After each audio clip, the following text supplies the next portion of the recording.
You guys hear me or no? Okay.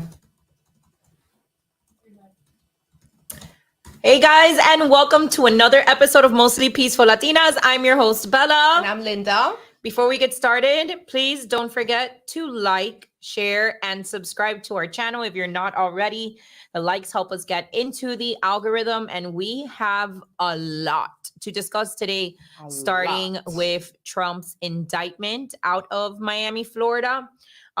We've got our guest and good friend, Anthony Cavazos from Informed with Anthony in the house, going to be providing some commentary throughout the show. Yeah, proper moment. What else do we have, Linda? We've got the Sims and what they're crying about this week, as well as some updates. We're gonna poke fun a little bit on Passport Bros having a reality check. We got a packed show, guys. So before we get started, like I said, please hit like and subscribe. And remember that Mostly Peaceful Latinas is self-funded and helped out by Patriots. No Illuminati, no lizard people. So take an opportunity to check out our sponsors at SentryH2O.com. Use code MPL10. Sentry right here. Our Sentry water that we keep at home so that the men in our homes don't turn gay like the frogs. We don't want the fluoride in the water. Want calcified pineal gland that makes you the simp. Facts. We want our nutrients put back into our water so we can stay hydrated. Fresh and young. So support the Patriots over at Century H2O, who, by the way, are still dealing with the East Palestine, Ohio situation. They're still giving out free water filtration systems to the families out there. Please show Century some support. Buy their products, support MPL, MPL10, supporting Patriots, supporting Century, supporting us. And every time you buy a water filter, a lizard person dies. That's good. Just come up with that. Guys, we have a packed show. We got about 53 people. We got Anthony Cavazos waiting somewhere in StreamYard. Yeah, we do. Let's bring on our father. Guest. Mexican dad. Is there anything we can do about the background so that it comes out black? Can you guys hear me? Yeah. It looks kind of like whack. It looks kind of a little like, you know. Mm-hmm. Hey, Anthony. Yeah, what's going on, ladies? Can you guys hear me? Hear us? I can hear you. Oh, we can hear what he's saying. Hold on, guys. This is our first time having a video guest like this, so we're going to get it together. Yes, thank you. And then can you turn on the mic? Because I don't want to turn it on here and get a feedback. Before we get started, thank you, Adam. Always coming through and supporting MPL. Adam says, shout out to Linda's Mexican father. Stopping by per usual to say I'm so very grateful for both of you and all the effort you put in on the daily. Thank you so much, Adam. Yes, Mexican dad is here with us. Look at that! Look at that background. Look at Mexican dad with this American flag in the back. Oh shit! Oh wait, that is my phone. Anthony, check your mic settings. We can't hear you. I thought it was us, but it turns out it's you, bud. I can definitely hear you. We can hear you now. We can hear you now. We can hear you now, bro. Right. Welcome to the show, Mexican dad. Hey, thank you so much, man. I appreciate it, ladies. ¿Cómo estamos? You know, I mean, we could be better. You know that we're in mourning right now with the news about dad's indictment. So we're going to definitely talk about that. We've been watching you doing big things in SoCal, out in LA County with the school board and your activism efforts. So we definitely want to go into that because. Thank you. Yeah. Okay. Oh, yeah? Okay. Hold on. She's going to put the volume on her computer. Oh, nice. We made it work. It's dark now. No, it comes up with an echo. I can't put it on my computer. It comes up with an echo? Yeah. Sorry, Anthony. It's our first time bringing somebody on. We're kind of ghetto, I guess. I think you need headphones. I think if you connect your headphones to your computer, you're not going to hear the echo because the audio is coming out of your computer. So if you connect headphones, you should be able to speak into the mic. We would need them to the computer, and we're hooked up to the mic. We're gonna have to make it work. Can you hear? Can you guys hear Anthony, Mexican dad, and us just fine with this setup? Let us know in the comments. They can hear us. It's just you guys won't hear me if you. No, we can hear you. No, we hear you just We fine. hear It's you. coming from far Yeah. away. We got Oh, you. okay. All right. All cool. right. We got it settled. Okay, guys. So breaking news out of Miami, Florida. The Trump indictment. Is it official already? It's official. It It's is. official. So pretty much President Trump has been indicted by the Biden administration right around the time, or coincidentally around the time that the Biden there was like some $5 million payment, right, Anthony? Maybe you can tell us more about that. From what I read on Twitter, it was actually that there was some findings about the Trump administration. The Biden administration and Burisma. And around the time that we have these findings, then comes Biden DOJ to indict President Trump. And he actually has to, I guess, visit a federal court in Miami on Tuesday at 3 p.m., which means we will be there on Tuesday at 3 p.m. to see President Donald Trump and show his support in the ghettos of Miami. downtown Miami. Also, President Trump's birthday is actually coming up, and Anthony, you're not here, but we've told you a lot about our community and how Trump supporters, how Latinos are pretty much love Trump. They voted for DeSantis because of Trump, and so they're actually going to have a car caravan. Going from Miami, an organic car caravan on Sunday for Trump's birthday, going from Miami all the way to Palm Beach. Now, the last time, every time that we have one of these caravans that, again, take place very organically, there's not like a Trump super PAC that puts them together or anything like that. It's the community. The community gets together and makes these PACs. And every single time, these car caravans have thousands of cars in Miami-Dade County that come out just to support Donald Trump, show him love and the continued support that he continues to receive from the Miami-Dade County community. Unlike the influencers that moved to Florida post-COVID, want you to believe, that are now simping for DeSantis, Florida is and will remain Trump country. South Florida, Miami-Dade County in particular, will remain Trump country. Nobody cares for Ron DeSantis if he's not supporting Donald Trump. And we're going to make sure that all of those voters, the ones at the Domino Parks, the ones that listen to Radio Mambi or La Poderosa, everybody, all the people at La Carreta, we're going to make sure and make it our personal business that these people that don't have access to maybe the information of the Twitter wars and the internet that we've been seeing, that they know exactly what Ron DeSantis has been doing to Donald Trump behind the back of us, the voters. Yeah, that's what we do. Yeah. So let's start off here. All right. So Anthony, what are your thoughts on the indictment? Wait, just to backtrack a little bit, you said that there are influencers that moved to Florida. Yeah. Post-COVID. That's really interesting. Cough, Christian Walker. Anyways, amongst others, I heard recently that Jamie's actually moving down to Miami too. Yeah, she's moving down to Florida.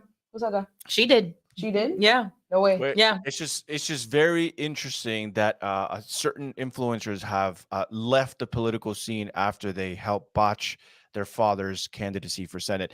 Anyways, my thoughts. Very interesting. Very, very. In fairness, you were never right about that. You were always right about that, might I say. You were never wrong. You were never wrong about that. You were always right about it. You called it.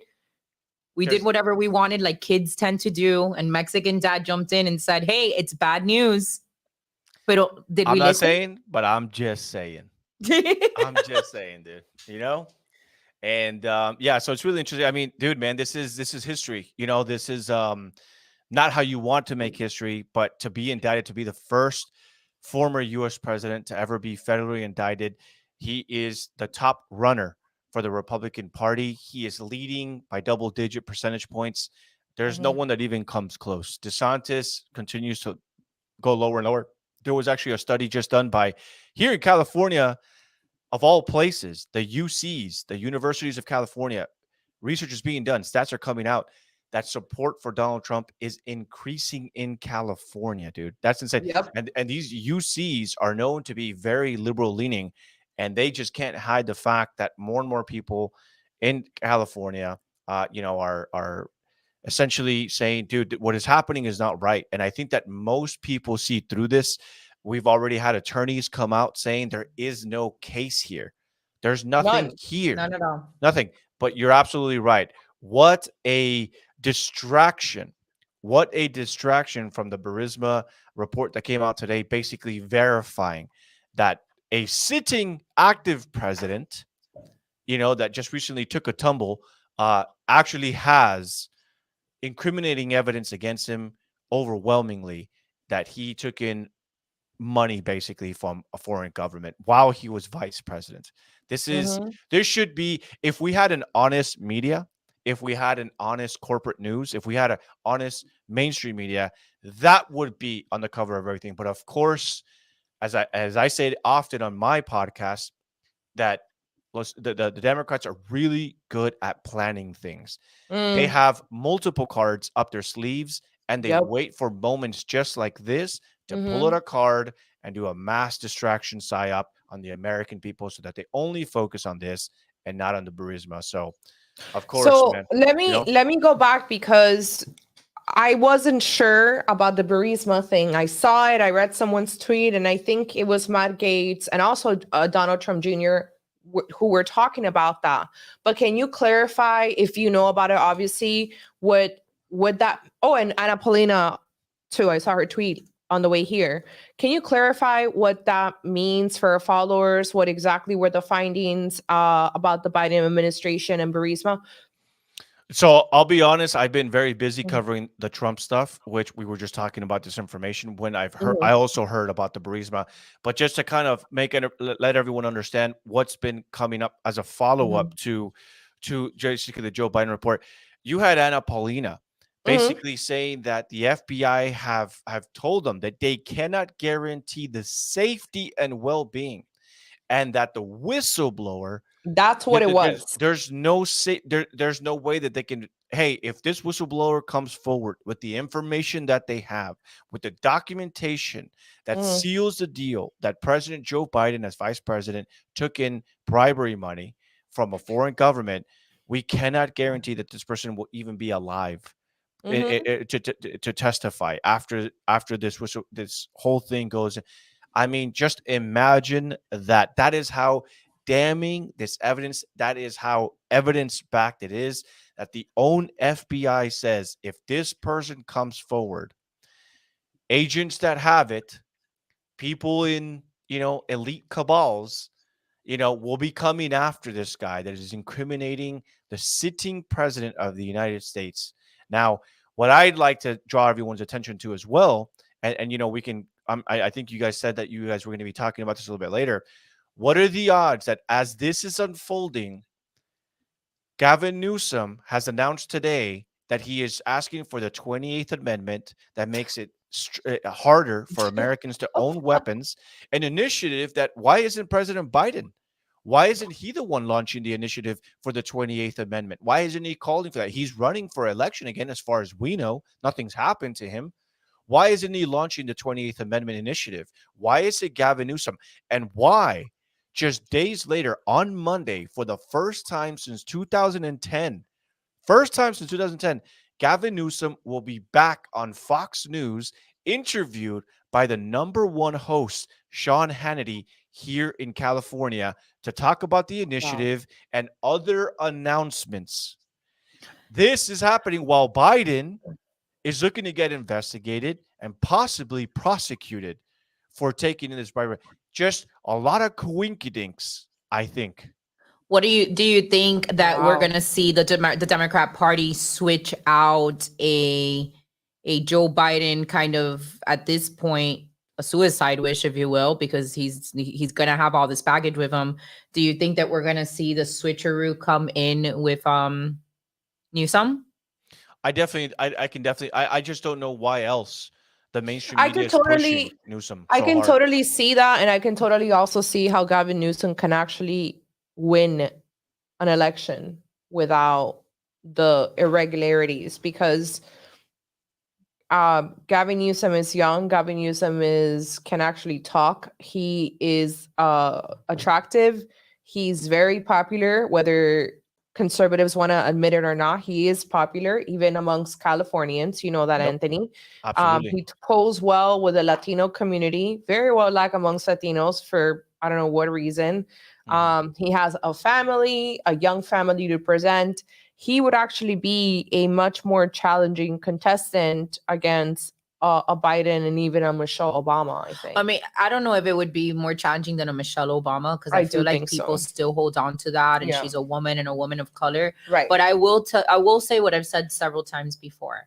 If they were going to install someone anyways, I feel like it's so offensive that it was somebody that can't even finish a whole sentence or walk. I would have been much more pleased with the occupation being led by somebody like Newsom, that, like you just mentioned, Linda, at least fit some kind of political bill. But I don't know. You think that he would perform better than Michelle Obama? Yeah, I think so. I think Gavin Newsom would do better than Michelle Obama. I personally, if I had to choose between the two, I'd probably vote for a Newsom over Michelle Obama. But let me ask you this.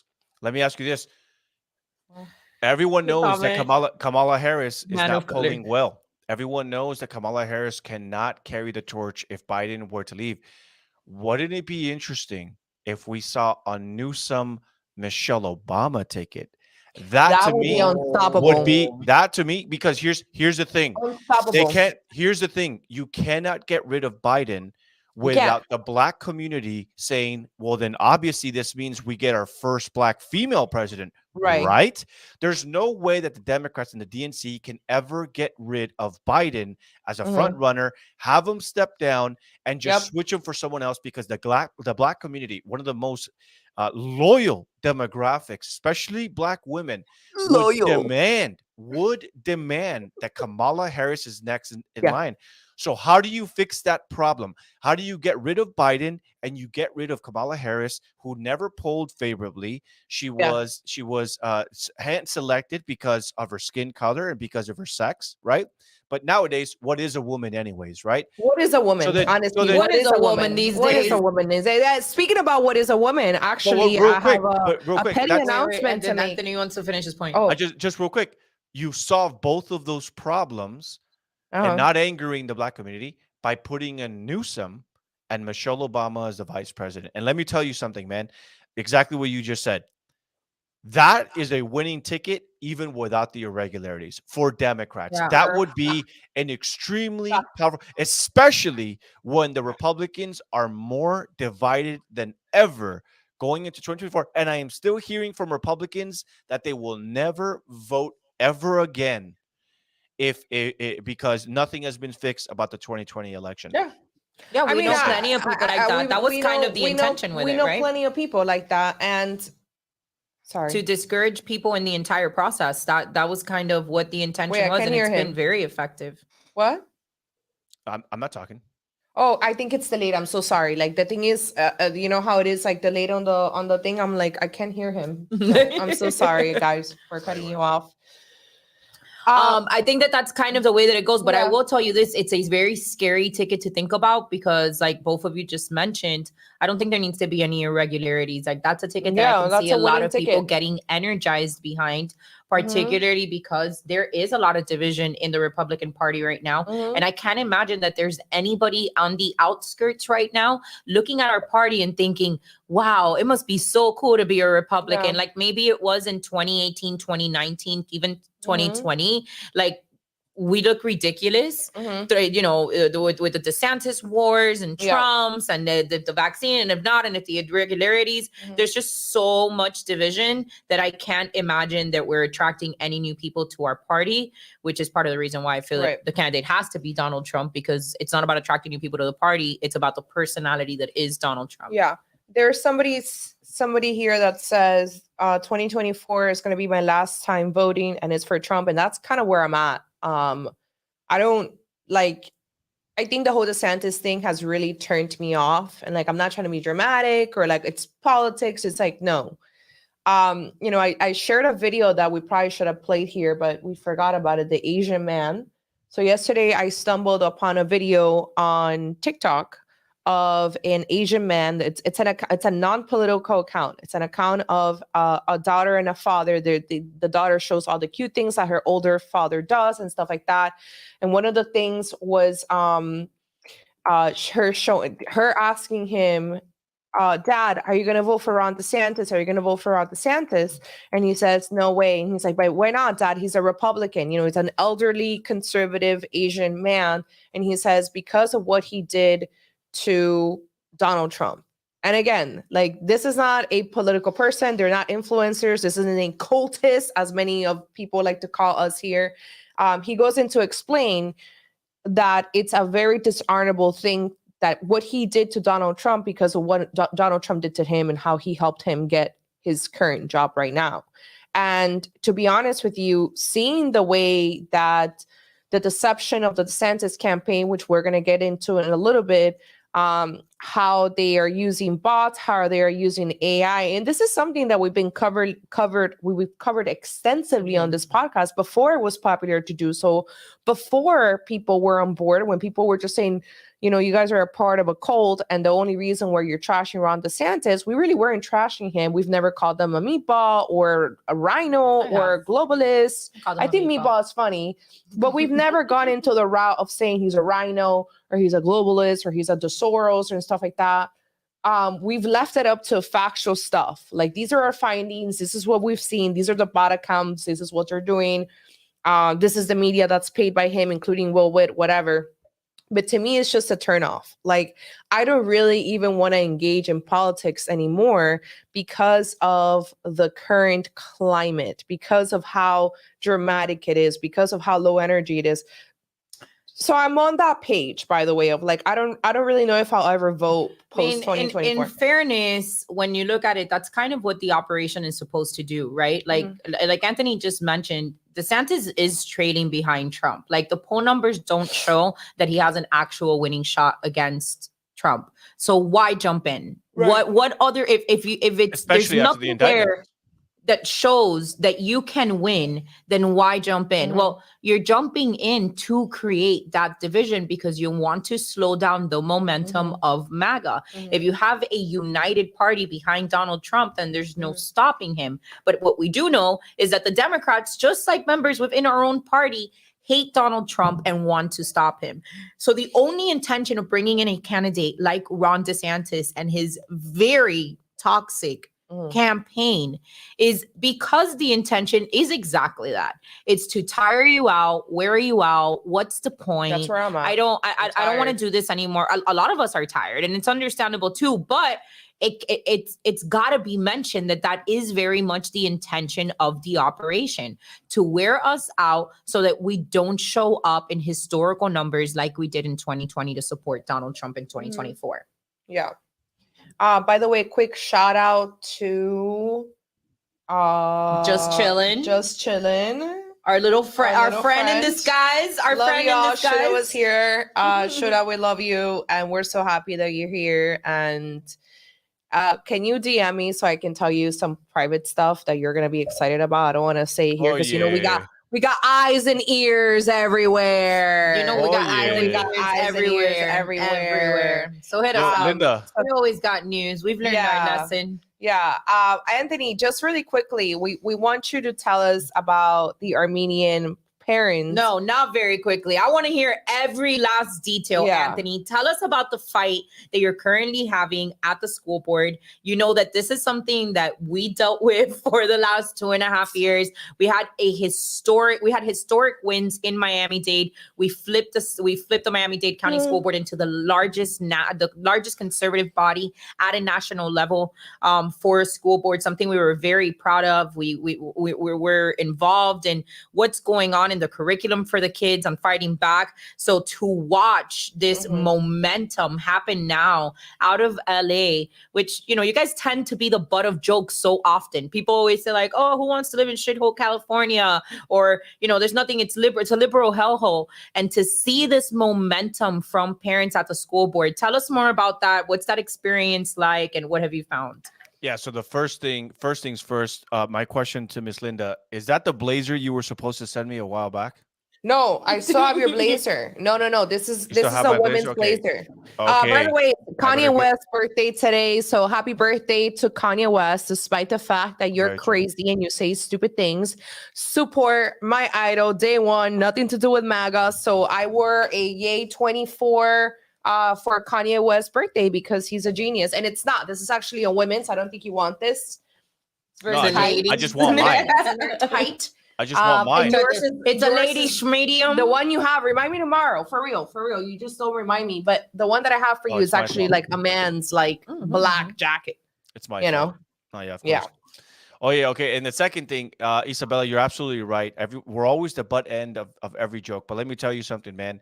I've met some of the greatest God-fearing, front of the lines. I mean, we're the tip of the spear out here. When you every single day have to live on the front line to communism, to tyranny, to these dictators, every single day, dude, like, let me tell you, some of the most radical people I've ever met are right here. Why? Because they have to live through this every single day. Every single day, our rights are being stripped away. Every single day, we are finding out that there are shenanigans happening at our children's schools. Yep. What does that do, man? That radicalizes people. And you know what? I think that is why Trump is polling higher, because Mhm. this guy has promised to get back in office and get rid of everyone, to destroy everything. And look, there are a lot of neocons. There's a lot of people in safe red states that they've never had to deal with persecution. They've never had a governor that is actively on their behind. So they're just laid back. They're kicking back. They're allowing their cities to turn blue because they don't care. They live in the suburbs. Anyway, I can't tell you how many Floridians, how many Tennesseans, how many Georgians, how many Texans have come out and told me, oh, well, that's just a city. Who cares? They're so passive and so cucked because they've had it so nice for so long. We haven't. Mhm. We're the tip of the spear out here, man. We are literally the 300. Yeah. Man. Can I just interrupt you for a second because you made such a good point? Since the we turned Florida red, we turned Miami-Dade red election. What's actually happened is that I have been proven right yet again, and you've probably been proven right yet again, which is that conservatives and Republicans here in Miami-Dade just pretty much threw the towel and don't care about anything legislation. We just had a legislative session. There was really good stuff that passed by the DeSantis administration, and then there was awful things that were passed by the Florida legislature. And everybody stood back. Nobody pushed back. Nobody said anything because Florida is red. And that is actually when they take the most advantage of you. Absolutely. Because you are not paying attention, because you are dependent on DeSantis or Trump or whoever it is that you chose, or the You guy think in you have a Tennessee. safety net because your guy is in office. Right. So my guy is in office. Who fucking cares? Sorry, cursing. Who effing cares? My guy is in office. I mean, I can literally tell you right now, the Floridians are going to be screwed this hurricane season when the insurance things falls through. The insurance stuff is probably what's going to hurt DeSantis the most here in Florida. Forget the cultural wars. He didn't win on Disney. And to be honest with you, most people are not paying attention to that. But when it comes to their pockets, when it comes to home insurance, when it comes to car insurance, health insurance, life insurance, Floridians are going to be struggling. That is not an economic agenda. That is not a prosperous economic agenda. So all of this stuff happened right behind our backs because people are sitting down, enjoying their margaritas on the beach and saying, who cares? We turned Florida red. Ron DeSantis won by 20 points. Who cares? Who cares? And so no one's fighting about anything. You know what? And it's something worth mentioning because a lot of people give Ron DeSantis a lot of credit for the political climate coming out of Florida. And as heavily activated, involved activists as we were, this statement is very problematic for me because I think that one of the things that's truly made Florida different, or that really made Florida stand out, was that Florida had probably the biggest boom of grassroots activism in the entire country. Right. And that activism, continued activism that went on for several years, starting in 2020, that activism led Ron DeSantis to make decisions that were being pressured by these very activists. And then he'd go up on stage, and instead of giving credit to the people of we're doing what the constituents have asked us to do, he would go on stage and take credit for those things as if though he had just come up with them in the dead of night. Literally. When in reality, what occurred in Florida is that the pressure from the constituents were in fact so strong, that pressure, that it left Ron DeSantis with no choice but to do the things that the people that were promising to vote for him and help his campaign forward were asking him to do. And I feel like it's been such a disservice to the rest of the country, because you have so many people looking at Florida and saying, wow, what Ron DeSantis has done is such a great thing, dismissing the fact that what's happened in Florida is actually a result and a product of the people that have gotten involved, of the grassroots movement that have been birthed out of Florida. It's not a Ron DeSantis thing that was different. It wasn't a politician that saved Florida. It was the heavy involvement by regular people like Linda, myself, and the hundreds of activists that we've worked with in South Florida. It was that involvement that truly led change in Florida. And when I see political commentators or influencers that are not from Florida, or maybe just recently moved to Florida and were never involved in this kind of activism, give credit to Ron DeSantis, I feel like even more upsetting that our credit is being taken from us is that I feel like this empowermentship that should be given to the people is being stolen from them by giving credit to a politician. Right. It's like, you know, I want to let you talk about this, but the last thing I'll say is, like, with the parents and the school board of the Miami stuff, Ron DeSantis didn't take notice of our efforts at the school board until 2022. We were fighting at the school board in April of 2021. People like Isabella and I, who don't have children, who were pretty much there just to support people. We're called grifters, all these things that we're not. But nobody cared. Nobody from his administration, Christina Pusha, or Casey DeSantis, who then started an initiative about Moms for DeSantis. No one cared until later on. Then it was like, oh, well, you guys didn't do shit. I mean, we've had so many people. It's like, not just us, forget us, the parents, the children, everybody else that was involved. Like, who cares? Nobody cares what you guys did. It doesn't matter. It was because DeSantis gave the endorsement to the two people that flipped the seats. And it's like, well, how do you think people knew that we needed to flip those seats? Right, like we were the activists that chose those candidates. How do you think that parents were aware, and the community, that we needed to replace those two people? Correct. That were and there were for candidates years. that were hand chosen by the community. The candidates that flipped these seats in Miami-Dade were all candidates that had to go to town hall meetings, spend months knocking on doors, going to events with different organizations to meet the people and get them to know, because we were candidates that were chosen by we the people. But Anthony, you know, let's talk about that a little, because one of the biggest accomplishments that we actually had here in Miami-Dade County was that after we exposed that under Superintendent Alberto Carvalho's ruling, there was sexual abuse cases in our district that were basically being swept under the rug. Teachers that had abused children were being shuffled across the school board. Carvalho was in fact cooking the books to generate a higher rating for his school district that didn't really exist. And while we thought it was a huge win for us when he resigned from his position here in Miami-Dade, but now Alberto Carvalho is your problem. Yeah, you're absolutely right, and that's kind of the thing, is that you guys know this already. When it comes to school unions, you know, they don't fire and get rid of; they shift people around. That's what they do, and that's not just unique from one state to another state.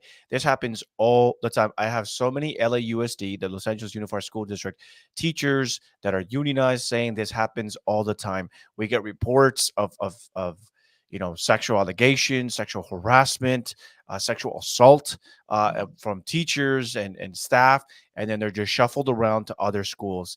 There's been cases where they allege that some of the teachers are having sexual assault, sexual abuse toward high school students, and then they're sent to elementary schools, hoping that it just all goes away. And this happens all the time. And why? Because if you take a look at the union here in Los Angeles, the union president of the United Teachers of Los Angeles, of the Unionized Teachers of Los Angeles, is none other than Cecily Meyer Cruz, who is a known and self-declared Marxist, and she is a Black Lives Matter activist. That's actually in part why she was elected, was because she was such an adamant Black Lives Matter supporter. And of course, they want to have that activism. This is something that I have tuned in to the parent teachers, the Teachers Union of America. I forget exactly what it is called, but the Teachers Association, having their convention, their national convention, and they're not talking about how we can help students post-pandemic. How can we help them recover? How can we help them do better math, science, English, reading comprehension, which has fallen substantially low after post-pandemic. All they're talking about is how can we teach more LGBT? And you can look this up. You can Google this yourself. Research the National Teachers Association. I think that's what it is. NTA. It's the, I believe that was the organization with Randy Weingarten gave that speech, right? I believe it was Randy herself.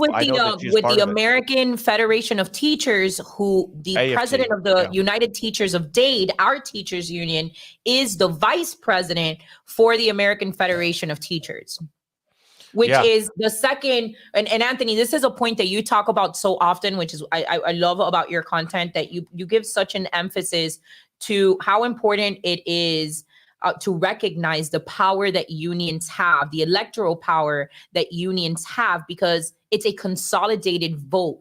The AFT, if I'm not mistaken, it's either the AFT or another one of the teachers union, is the largest unionized body, is a teachers union. Wow. Yeah. So that is an easily mobilized vote. What does that mean? That if you're in the teachers union is going to feed down information to you on why you should vote for X, Y, Z candidates.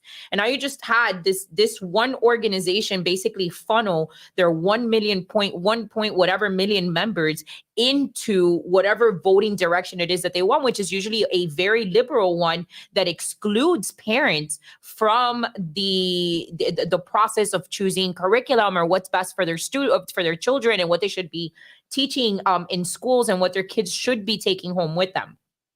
Yeah, one thing I always advise is anyone that's unionized, get out of your union. That's my number one advice to anyone. The most conservative thing. I would agree with you that one of the most important things. Unionism is communism, and it doesn't even matter. It can be the fire department union. It can be the Los Angeles Police Department. It can be anywhere.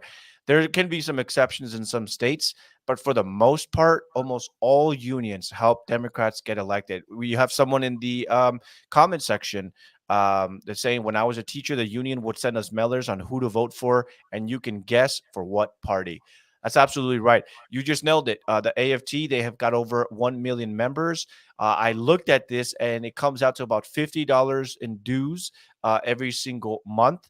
That totals out to about that comes out to about $600 a year to be part of the AFT. That's $600 per person for over 1 million members. That's over $600 million a year that the union gets in member dues alone. That's not including anything else, any other kind of money that's coming in, special interest. I don't know exactly how this union works.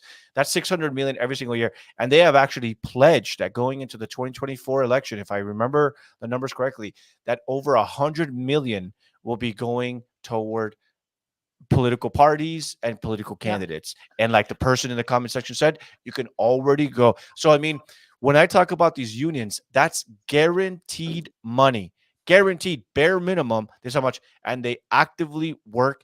And this is what's terrifying and terrible about this, that they actively work against their own union members. There's so many teachers that say, I am a closet conservative. I am a closet Republican.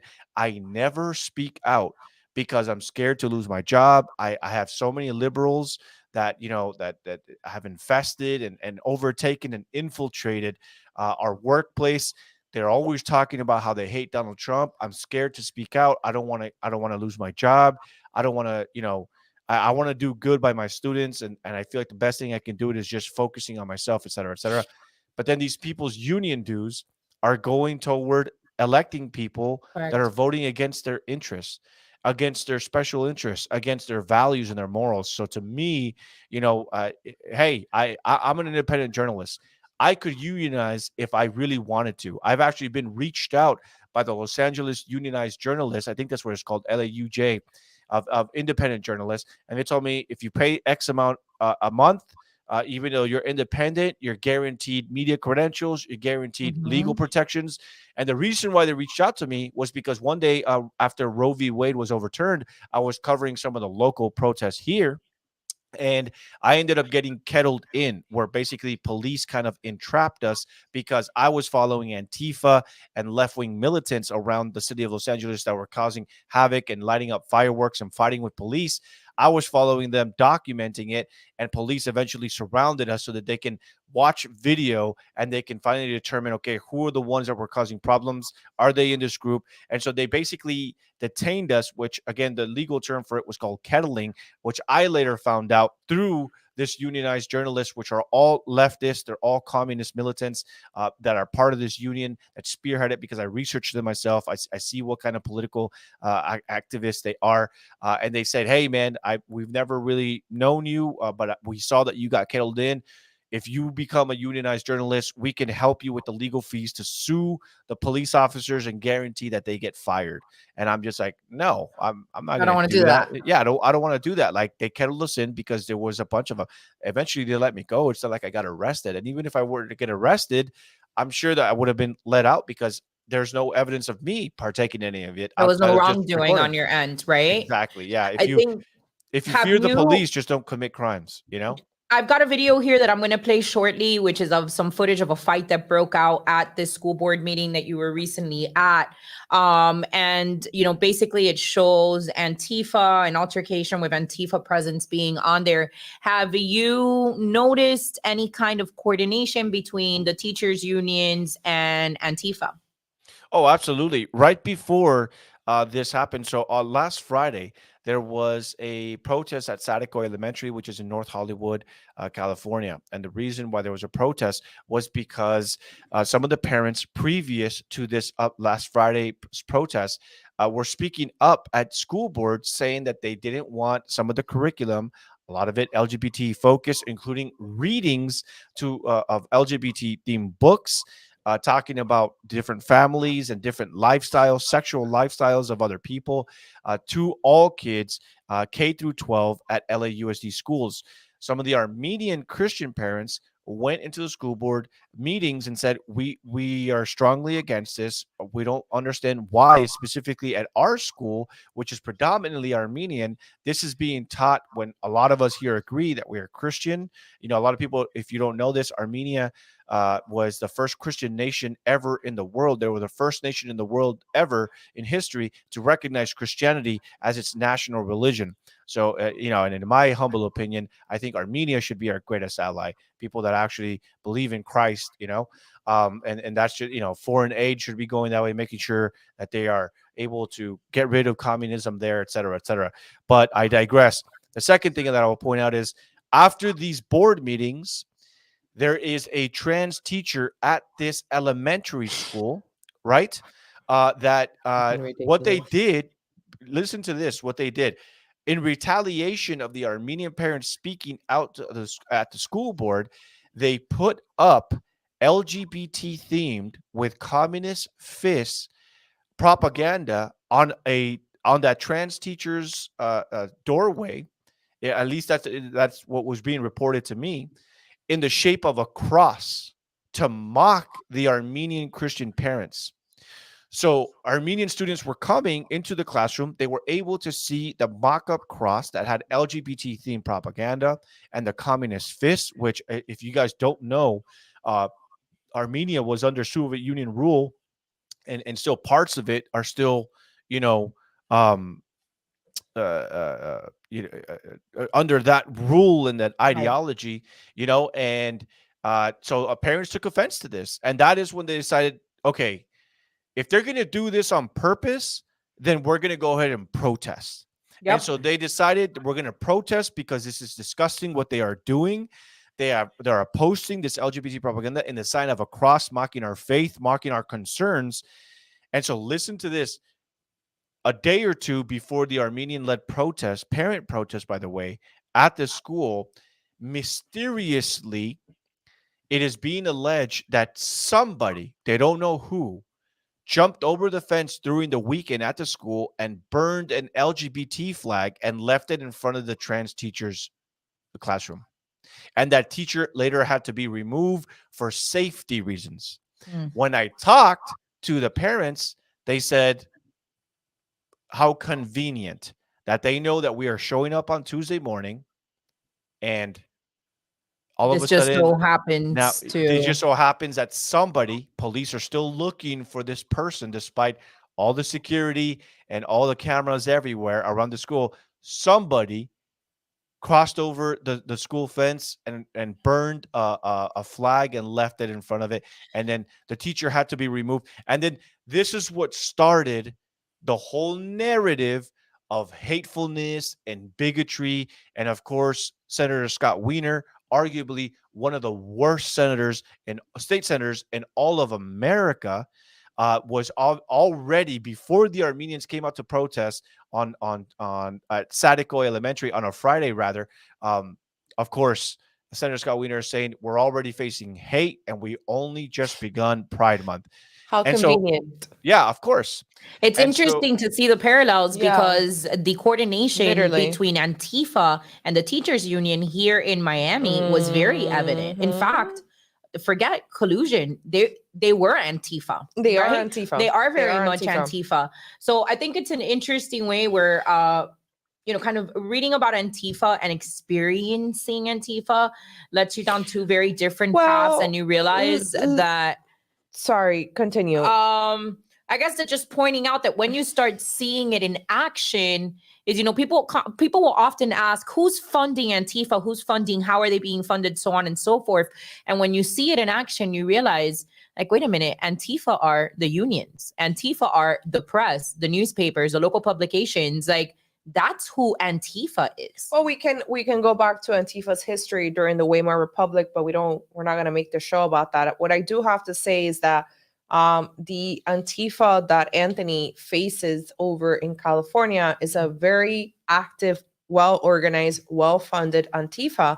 I actually read that one of the Antifa members that was arrested during this protest or altercation the other day has already been released in bail. And I think that the bail was like $10,000. Correct me if I'm wrong, Anthony. I saw that on Twitter. That's on correct. Andy No's post. But that's how organized and well-funded it is. That they know that if they fight and they are charged with whatever it is, what is it, battery or it doesn't matter, because they will just be let out almost immediately. And no repercussions. There's no repercussions, and they're going to go just back. an idea. Right. They don't have to worry about being labeled a terrorist organization per se. Yeah. And I want to play this video before we do, and then I want to get into the topic about how Moms for Liberty was just recently labeled a terrorist organization by the Southern Poverty Law Center. But first, let's read through a couple of these super chats. Thanks to our friend Oskino coming through with a super sticker. Our friend Robert Lee, one of the reasons I stopped teaching is because these schools spend more time talking about BLM and who kids want to sleep with instead of focusing on these kids know or what these kids know or are learning. And then we have a super chat from our girl, Stacy. I wanted to stop by and show my support. I'm hanging out with my family tonight, so I'll listen to the show tomorrow, but I'm not happy about Dad's indictment, and I'm not sure how I feel about the aliens arriving here in Vegas. Mama. Literally, like, what's going on? What is going on? So, Anthony, I'm going to play this video here quickly. This is set it up for us. Now, this is a fight that broke out at this protest that parents were having in regards to this issue with the Armenian teacher, correct? Yeah, if you guys have the one that I'm thinking about, absolutely. Yeah, let me add to stream here. Oh, wait. Yeah, I got to start from the beginning. Sorry about that. want us to move that way? Admit it. Stay here. Fuck up this shit. Officer! Come on, take that shit. It's actually me right there on the right-hand side. On the right? Yeah. The video was telling you. And he's in the video. You can't see me right now. That's me right there with the backpack. Oh, look at the voice.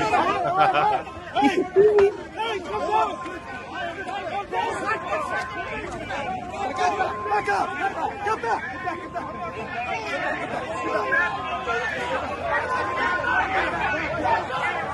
Need some more. There he is. Oh my god, they pushed you. Yeah. Oh my god, the phone.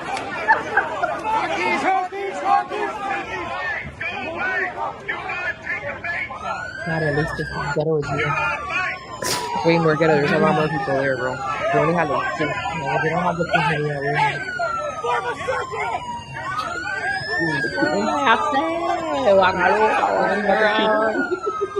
That's the best part about it. Man.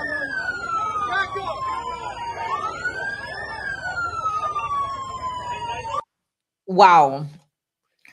Anthony, so tell us, who's having the altercation here? Is this parents against Antifa?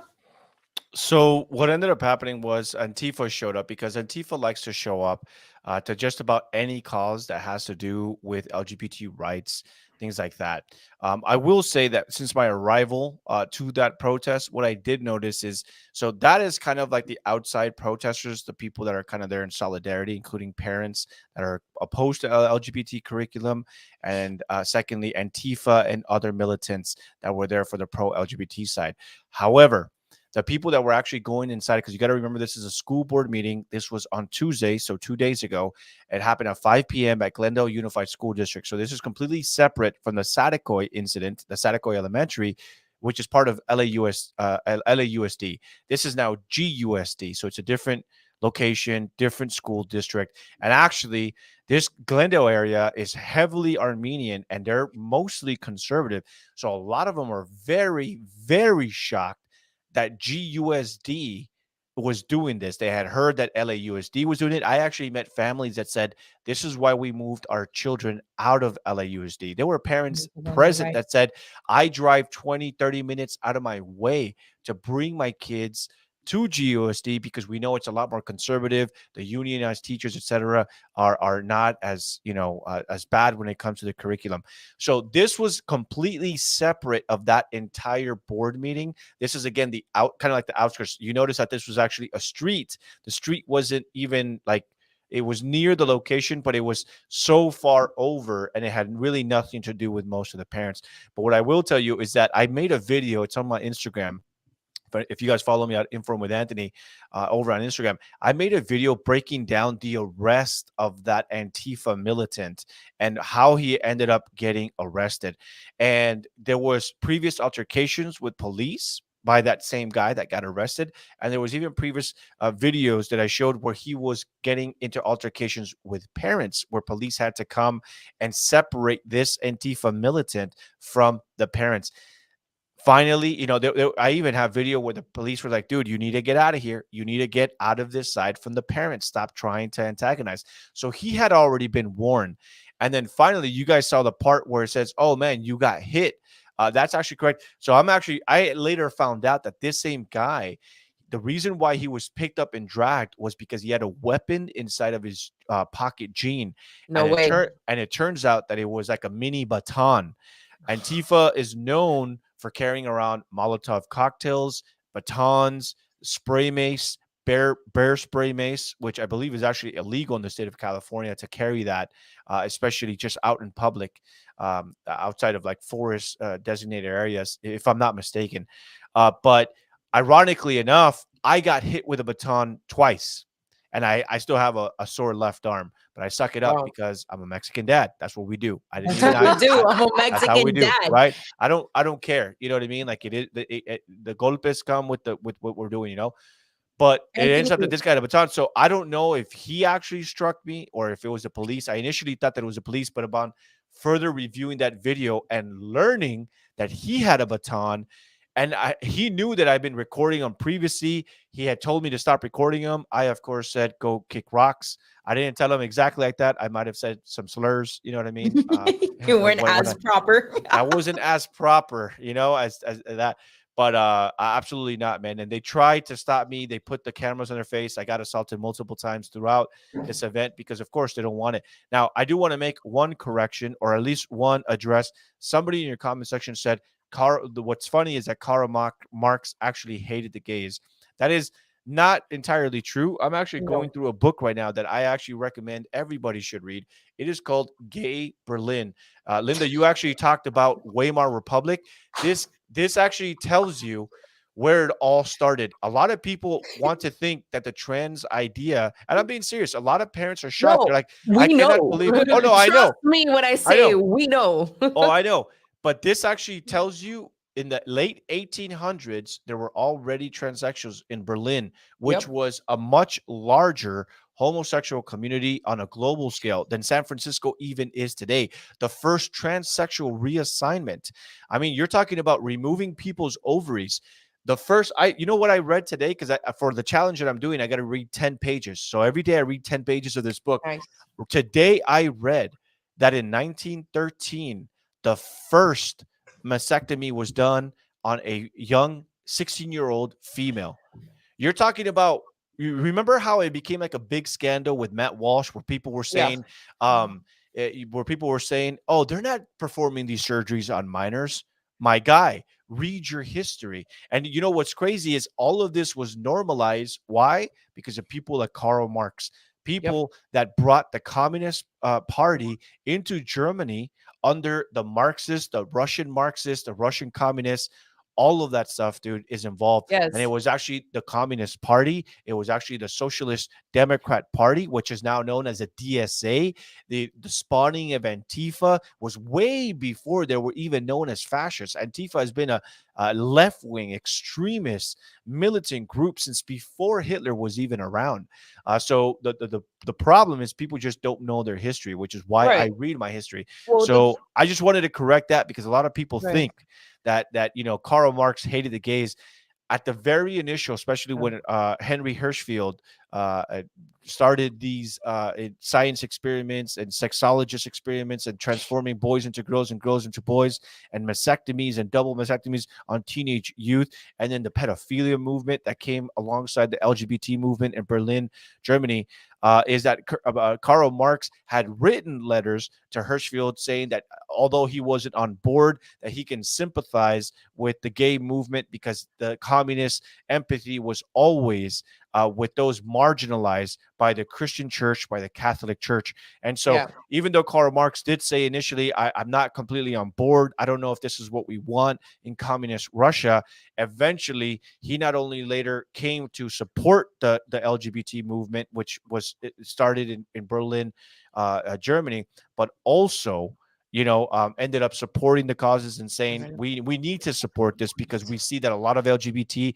are now sympathetic to communism, because and their mentality was, if we as communists support these sexual minorities, then they will eventually come on our side and fight the Christians and fight the Catholics alongside us, which is, to them, that's all that mattered, is how do we destroy the church? And anything that the church was opposed against, especially in the late 1800s. Can you imagine trying to normalize pedophilia in the late 1800s? It was normalized during the Weimar Republic. It was absolutely. Yes, it was very easy to request a child. I know I've done extensive research on all of this, as we've talked about privately. And if you wanted a, child that was a redhead, you would go to, it was kind of like you would do it as like a prescription, like the red pill or whatever. Like they had certain keywords and things that they would ask in these clubs and in these brothels, and then they would be able to get you whatever you wanted, including children. I think it's very, very interesting how we are not allowed to question World War II, which you just can't, you can't question that. You can't question World War II. You can't ask why certain events and things happened without obviously being slandered and you could Potentially having potentially your life ruined over it. if You can question just about anything Right. else except that. We got somebody in the chat's got a question for you, Mexican dad. It says, quick question, Mexican dad. Who was the doctor? What was his ethnicity? And what was his religion also, please? Yeah, of course. So I actually have it pulled up for you guys. So his name is Ludwig Levy Lenz. It says here in his early life section, Ludwig Levy took on the double name Ludwig Levy Lenz early on and after the Second World War. And as he returned to Germany, he published under the name Ludwig L. Lenz. He came from a wealthy middle-class Jewish family. So it looks like, according to his early life, he is a Jewish man. And he actually performed the world's first, if I'm not mistaken, transsexual surgery and also mastectomy of a 16-year-old female that wanted her breast removed. He was iffy about the surgery. I don't think he just felt comfortable with it. But then the girl who was having suicidal thoughts actually tried to perform her own mastectomy using a razor blade. And it is only after that this surgeon ended up agreeing to the mastectomy. And so that's interesting. So it's almost like the clear disorder that was taking place was further justified by, we're going to do exactly. Did you guys ever hear? I don't know if that's something that went around in California, but like here, there was like an urban legend that some girl had taken way too much acid and ended up peeling herself like an orange. No. Okay, maybe that's just a crazy heard about the urban legend. The bath salts in right. Miami. I thought that was just it, but it's like, let's reward that behavior by actually peeling her like an orange. Right. Which doesn't make a lot. What I do want to say, which is pretty disgusting, but I do this on purpose, particularly because our enemies, Billy Corbin and everybody else in Miami, the communists of Miami who call us anti-trans and you're dangerous. I've been posting the fake vaginas that trans women get after their surgery. Thank God for Twitter that we're able to post them. And it's probably something that I never wanted to see in my life. It's one of the most disturbing, disgusting pictures that you will see. But I am doing it on purpose because people need to see the reality that even as adults, I don't care what adults do with their body. Have you seen the way those vaginas looked? Yeah. It's no wonder. I mean, look, I'm going to be honest. Like some of these people, most of them have mental health issues, whether people want to admit it or not. And they're people that should be helped and not made fun of and not like treat them like, bad or anything and probably bring it over to like the Christ and the good side. But like, I'm sorry, when you butcher your body in such a way, you got to understand. That shouldn't be celebrated by society. These images are on our Twitter feed. So if you go to MPL 305 podcast or MPL podcast 305, whatever, our Twitter, you're going to see these images that I retweeted on our feed. And some of these private parts are literally falling apart. You could see how they're rotting. You could see how they are rotting because it's raw skin, meat, the flesh that you're never going to be able to have a normal functioning body. It's really sad. It's really, really sad. I was watching a testimony today from a post-op transgender woman basically discussing how she regretted. She's like, I don't regret it. I always wanted it, but I do regret it because of the medical complications that now come from it. She's talking about how she has to force dilation upon herself, how that she can't have dilation through sex because it's very painful. So she's forced to dilate daily, regardless of how painful it is, because if she doesn't dilate, the wound will heal, create an air pocket that will create an infection and kill her. So now her entire life has to revolve around the daily dilations that she needs to do. It's so unnatural. And the idea that this is being pushed on children and that it has been pushed on children for such a long time, like Anthony mentioned, is definitely a very scary thing. Now, Anthony, to talk about the other side of that, Moms for Liberty has been an organization that has been very involved and has probably been at the forefront of fighting against this ideology at schools, trying to protect the children all across the country, particularly here in Florida, where the organization was founded. News has recently broken that the Center for Poverty Law Center, right? SP, So Southern Poverty Law Center has designated Moms for Liberty as a terrorist organization.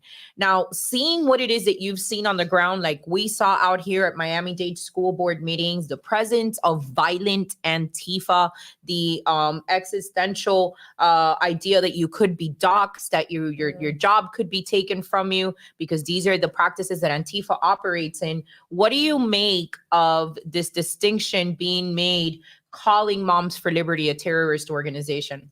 Not surprised. Not surprised at all. This No, is neither am I. the communist regime that we're currently living under. Further The and occupation. further, the further and further pushing Christians, pushing anyone that is fighting for good to be called extremist, to be called white supremacist, they're trying to tie in everything into white supremacy. And you know what's so interesting is that in doing this, again, they're not only creating radicals. What this administration is hoping to do is that people finally act out in violence because they've been pushed so far, so that they can be like, you see, this is why we told you that they are a terrorist organization. And then later what comes is a government that tries to justify the arrest of these leaders. I mean, how despicable that the people that have been the most proactive, the most outspoken, and I say this almost embarrassingly for the males, that it has been females, it has been our women, it has been the mothers that have been the most outspoken at school boards throughout the pandemic and beyond. And this is what I actually loved about the Armenians, is that there was a lot of men. I was shocked to see that many men. I'm usually having to deal with Latinas. I'm usually having to deal with mama bears. I'm usually having to deal with white conservative women. For the first time, I'm seeing men finally step up. And so, of course, the Biden administration is sending the Gestapo to label these women that have been at the forefront, to label these mothers that have been fighting cultural Marxism inside of the schools for years now, and label them as domestic terrorists. This is what the end game is. They want to label everyone that fights for even a smidgen of moral righteousness as domestic terrorists, and everyone that pushes the Marxist idea as morally correct. I mean, dude, this is biblical. You don't need to buy crystals. You don't need to burn your sage. You don't have to do any of those things. You don't have to look to the stars or the way they move in the sky. You need to read your Bible, because this is all biblical, man. It you know, and I'm not saying that we're living in the end times, but literally it does say that you know, parents will turn against their children, and children against their parents. Men will be women, women will be men, because right is wrong and wrong is now right. And it's gonna get a lot worse. But you know what, man? Your fighters are gonna be right here in California, just waiting for the nation to embrace, you know, what's coming, because it doesn't matter if you're in a red state, doesn't matter if you're in a blue state. The federal government will get theirs. They screw you no matter what. You know, and so it's not surprising, and it's, however, disgusting to hear that mothers fighting for their children are being labeled by the U.S. government as domestic terrorists. It is disgusting, and I pray to the heavens that whoever wins in 2024, course corrects this is my opinion, hoping it's Donald Trump, that, you know, comes in and just completely abolishes these ABC government institutions that are running rampant as Joe Biden's personal Gestapo and communist militants, labeling moms, dude. Imagine, dude, you guys did such a great job during the pandemic and post-pandemic at the school board meetings. There were moms that had disabled children. There were moms that children had fallen behind because of the pandemic. There were moms out there crying because they're so passionate and they care so much about their children's education, of not just their children, but for every child in these schools. The future of the children in America. Absolutely. You know, Anthony, you brought up an excellent point. You know, we've been going pretty hard at the Manosphere Red Pill community. I don't know how how involved you are with that, or how much you know about the Andrew Tate bros of the world, and you know, the cult following community that kind of follows him. But you know, it's a community that's they pass off a lot of accountability to women, and that basically the downfall of society is that women have lost their way from traditional ways. Can before we move on, can I just say something really, really quick before we move on to the subject to back off what he said? It's horrible what's happening to Moms for Liberty, or anybody for that matter, because even somebody like Matt Walsh has been labeled as an extremist by the ADL, because the ADL controls everything. Nobody wants to talk about it because it's a Jewish organization, and therefore if you talk about it, you're anti-Semitic, even though most Jewish people do not align with the ADL. By the way, none of my Jewish followers does. Some people don't even know what it is, but just because Jewish people run the organization, if you dare to question it or say anything, obviously you're anti-Semitic. Why do I say this? It's because all these normie conservatives who don't want to be labeled as Nazis, white supremacists, the terrorists, I don't do that, I follow the law. If they do not start being labeled as such, they're not going to react. And I don't mean react in the violent way. I don't mean react in the we're going to be destructive. I mean actually take action against these non-governmental organizations, because that's what they are, right? That is the reason why we have Soros is banned in Russia. Soros is banned in Hungary. Soros is banned in China. I don't like China. Fine, we don't like China. They're communists. Nevertheless, they still took more precautions to protect their nation from these organizations. That's what you guys have to put into perspective. Correct. So I only say that not because I want them to be labeled as such. I respect those women.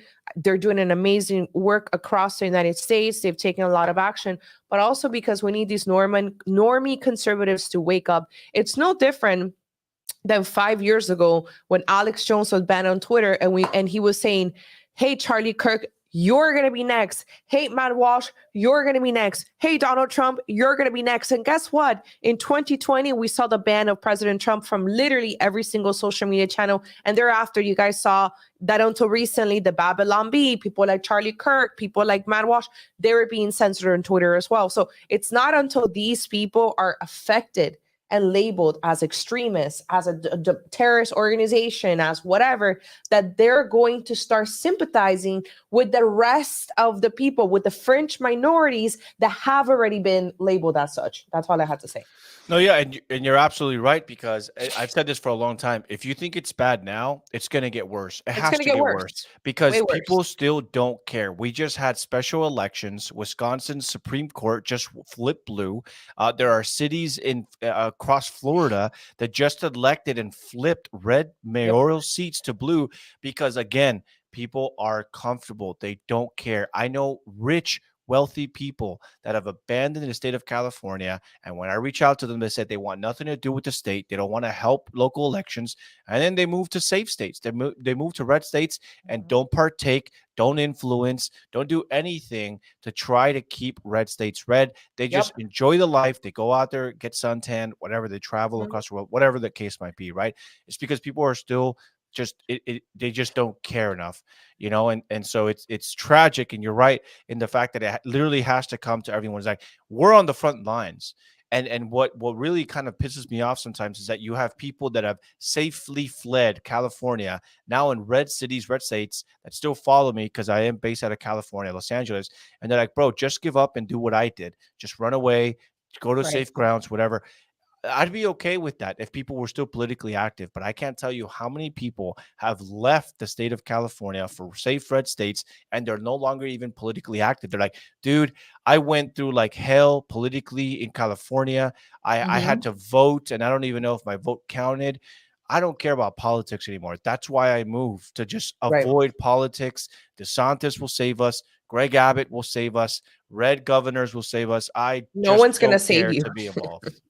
No one's going to save you. It's like I had to delete a post because I've been pretty black-pilled and pretty over the whole political scene and everything that's going on. And I'm tired of the constant crying and blaming of Donald Trump for everything from our own party and supporters. So the reason why I'm saying this is because the other day I posted something. I basically posted a video like Donald Trump wants to investigate why there is a rise in chronic illnesses amongst children, including autism, asthma, etc. He says, what the hell is going on? We need to investigate whether it's the food, the air, the pharmaceuticals, blah, blah, blah. He gave pretty much like a very like Robert Kennedy Jr. Speech or agenda. And, you know, a lot of people said, well, you know, how can we trust that you're going to do that on your second term when in your first term, you were supposed to have this vaccine panel or board or whatever, and you dismantle it because Bill Gates told you to, which is a completely fair assessment and fair criticism of Donald Trump, right? But then I make a response and I say, well, you know, I'll tell you what's happening with chronic illnesses in children, which is the very aggressive childhood schedule. And I mean, I deleted it because I just couldn't handle all the people crying about Operation Warp Speed and Trump and this and that and just fucking garbage that had nothing to do with the current issue. And somebody in the comments, it was so crazy. She says, I had my child at home because I wanted to bypass the entire medical establishment and not be part of anything. I didn't want to be in a hospital, whatever. Also, I don't trust Trump. I don't trust him. I don't think he's going to help us. I don't think he's this. And I tell her, I say, ma'am, how come in the same sentence that you say that you took matters into your own hands to bypass the medical establishment and take control of your child and your birth and yourself with your family to have this birth at home, you are literally saying, you're literally still trusting a politician with your health or saying Donald Trump is not going to save us. And she didn't argue with me. She said, you're right. Like, my point is like, it's going to be up to people, right? Like no one is going to save us. It's not going to be Trump and it's not going to be DeSantis and it's not going to be Joe Biden and it's not going to be Robert Kennedy Jr. It's going to be the people standing up. I'm telling you guys that in the next year, you're going to see how Florida is going to become a way worse state of living conditions than comparable to California, because our cost of living is just as high as California now. A 1-bedroom apartment in Midtown Miami is $3,500. The same way that if I were to move to the middle of Los Angeles or New York, probably get something smaller. So our electricity is way higher. Everything is way higher. Now, if you want to be a homeowner, you're going to be faced with a home insurance situation. And then we have red flag laws. We're not as gun friendly as we have. Yes, we are going to get a concealed permitless carry or whatever. We still have red flag laws. I've been a victim of a red flag law, so I know exactly how in Florida they can take away your guns before you are even in court, before due process. Okay. If you guys have been following this podcast, you know that we have a stalker still stalking us until this day who lied to family court and said that we wanted to kidnap her children because she is a woman and knows how to take advantage of the system. They literally gave her a temporary injunction, and we were served with that injunction. And in that injunction, they literally told us that I needed to give away my guns until we had court. Obviously, everything was dropped. I was able to get my guns right. But for that entire month, I couldn't have guns because somebody lied about me to the courts and they believed them. Yep. That's here in Florida, in the freest state of Florida. That's not freedom. And it wasn't just you. It was it was a whole group of activists that were targeted by this woman, conservative activist. She then exposed herself, of course, as a liberal after infiltrating our circles. Right. This woman was actually able to disarm at least 4 conservatives that we know of? Right. Just by lying over the same thing. Disarm 4 conservatives just by lying, and these red flag laws allowed for this abuse of power to happen. You know, we've constantly. It is worth mentioning that when people know how to manipulate the system, particularly women, when they know how to manipulate the court system, will end up winning very often. But that's kind of what we saw. And Anthony, to kind of go into that, I don't know how much it is that you know about the red pill manosphere space. He probably, knows. I mean, he does because he's a journalist, but probably not a lot because men, los hombres, de calidad como Anthony no se pasan the entire day on the internet, following fresh and fit pages and all of these other things. what That's do the you first time I'm take hearing as of the that. lack of representation from men? You know, we talk a lot about a society. A lot of these red pill circles like to reiterate often that men are leaders, that men do in fact lead societies, that societies would collapse without male presence. Something that, despite what our haters say when they call us feminists for calling out their cringe, we absolutely agree with.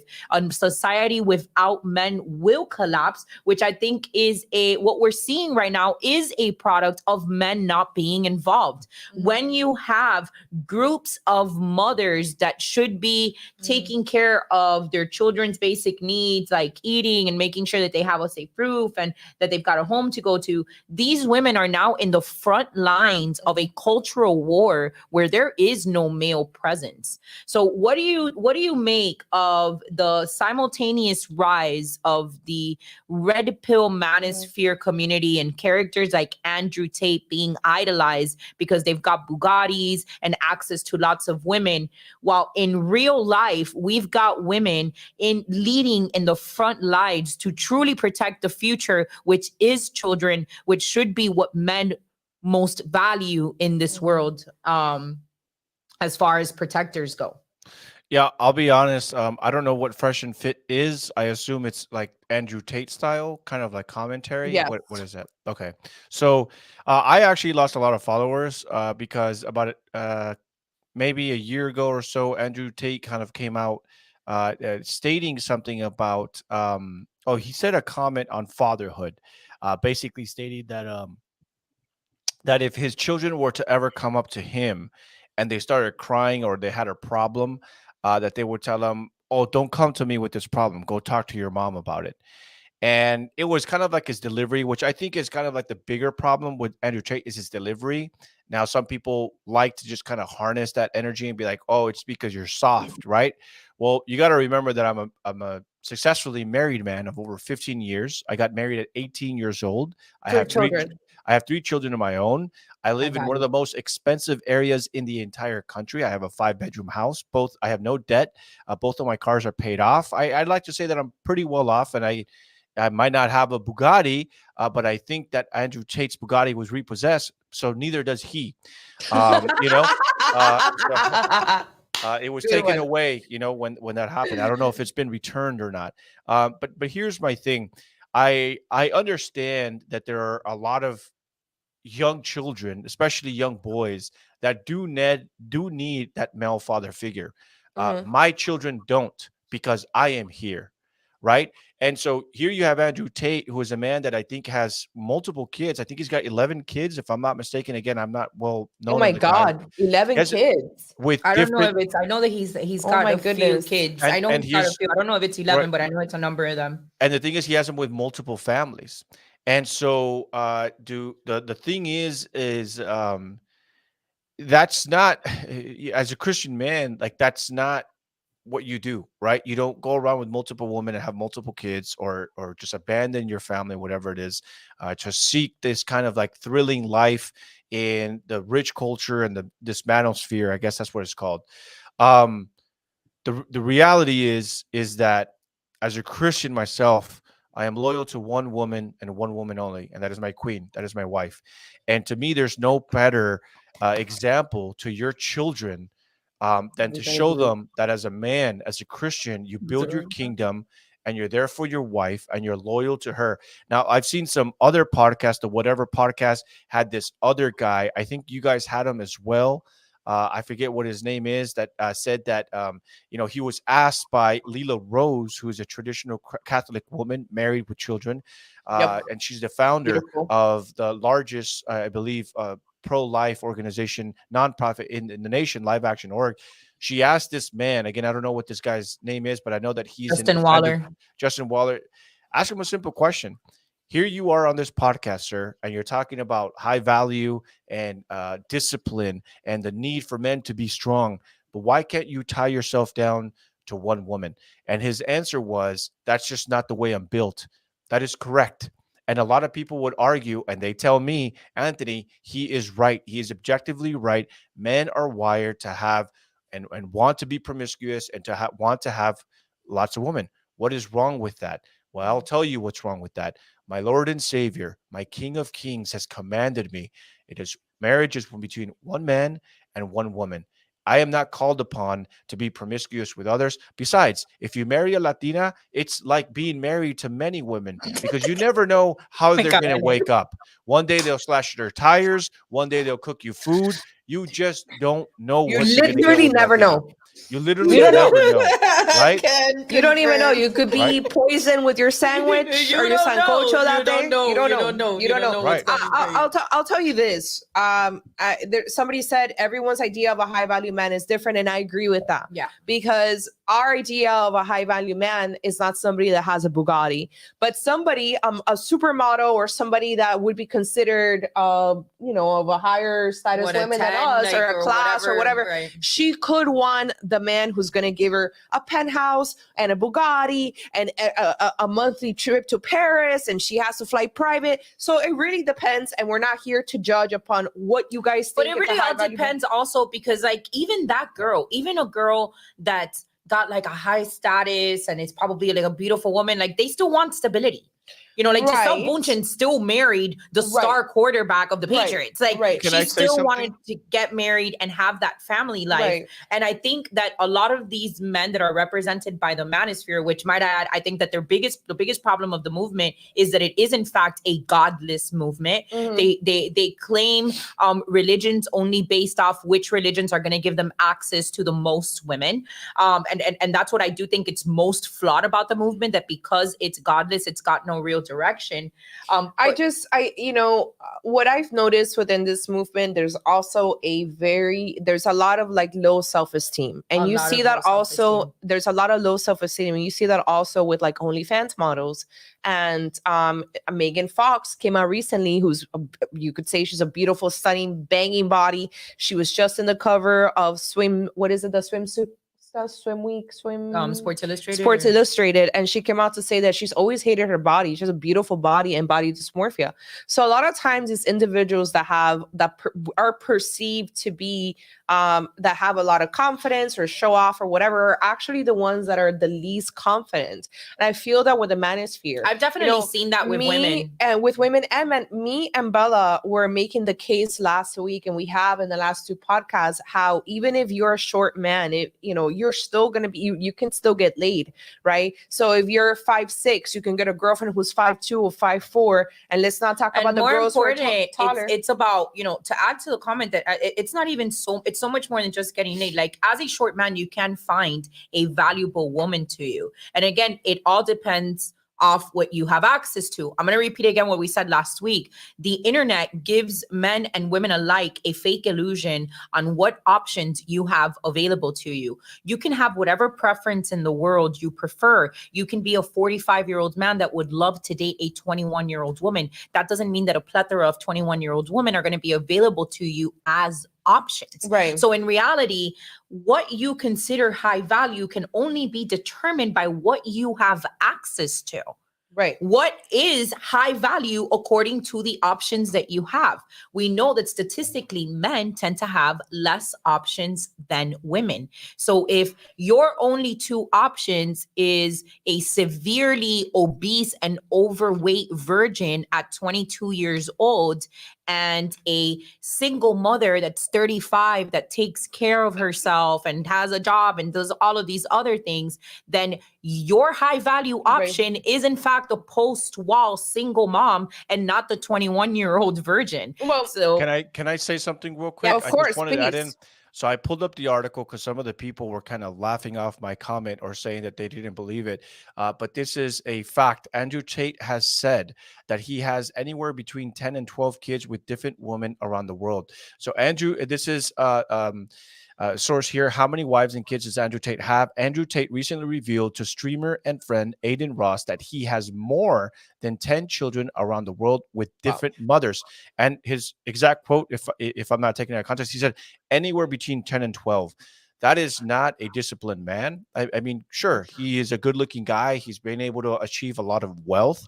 How he achieved that wealth is in question. I believe that is why he has been arrested. If you want to say he's been wrongfully arrested, then sure. You know what I mean? It's not that I'm sitting here saying that I trust the Romanian government. Obviously, someone that I would argue a lot of what he says is inspiring. If you take away some of the facetious delivery ways that he makes it and how he speaks about women, which to me, again, that's not the way I would deliver it. But, you know, my son, when he was watching Andrew Tate videos, I had to sit down with him and tell him why Andrew Tate is wrong. One of the main reasons, one of the biggest reasons why I spoke out against Andrew Tate was because he claims to have been a Christian man. And then recently, I think as little as a year ago, he said he was switching his religions because Christianity is not manly enough for him. And so he is now going to Islam where it's more based. Imagine being such a feeble-minded, such a spiritually lackless person that you claim and profess to know the true King of Kings, the one true Savior of the world, and saying that you are simply changing it because it doesn't fit your lifestyle, who you are. And Linda, you said it earlier, a religion that now allows you, again, I don't know, I'm not entirely on point with Islam and the rules around marriage and stuff like that. But I have heard and I have seen that sometimes they have multiple wives, etc. But imagine openly stating that you have, when you are asked, do you have children? You say, I have somewhere between 10 and 12 kids. Right. You can't even. That is not a father. That is someone who drops off. You know, not to get too graphic here, there's someone that hooks up with a person, has children, and then abandons them. They can be rich. Somebody could argue, Anthony, these people will probably be better taken care of with money that you'll never make, more than you'll ever make. I'm okay with that. Because to me, being a father is showing up for those moments. Tomorrow is my 7-year-old's last day of first grade. I will be there to drop him off tomorrow, and I will be there to pick him up tomorrow and buy him a Happy Meal. We don't do fast food all the time, but that's what he wanted for his last day. And I guarantee you, when he is 30, when he is 50, when I am on my deathbed, hopefully in a very long time, he will remember that Happy Meal more than the fact that I was able to put him through any school he wanted to, which, by the way, schools are just overrated now anyways. The second thing I'll say is that I, you know, and this isn't about me. I'm not trying to make this about how I'm much better than Andrew Tate. There's so many people that clown on me. Oh, you're chunky. Oh, you're stupid. You'll never be a base Brazilian We're old and fat, jiu-jitsu so whatever. world champion. This is that. If you are not present for your children, and I mean truly present, creating these memories. I mean, look, man, I'm in Los Angeles, front lines to tyranny and the parent fight. You guys know too well out there in Miami as well how bad the fight is. My son, despite knowing all of this, has started a chess club at his school. He got baptized last year. And then just recently, I found out he started a fight club in school and he got in trouble for it. And now he's had to stop that fight club because I told him, knock it off. Don't do it. But hey, but the initiative. I'm just impressed with the initiative on it. Right. I was just shocked, but I told him, dude, you're smarter than that. I raised you smarter than that. If you're going to start a fight club, A, don't speak about fight club. Secondly, don't do it at school. Come on, man. You know what I mean? But look, I go with them training. You guys see it. I am on my social media. We are doing the 75-day hard challenge together as father and son. Yeah. These are the moments that he will cherish forever, more than my color of my Bugatti, more than anything. And my daughter, by the way, too, she just recently got baptized.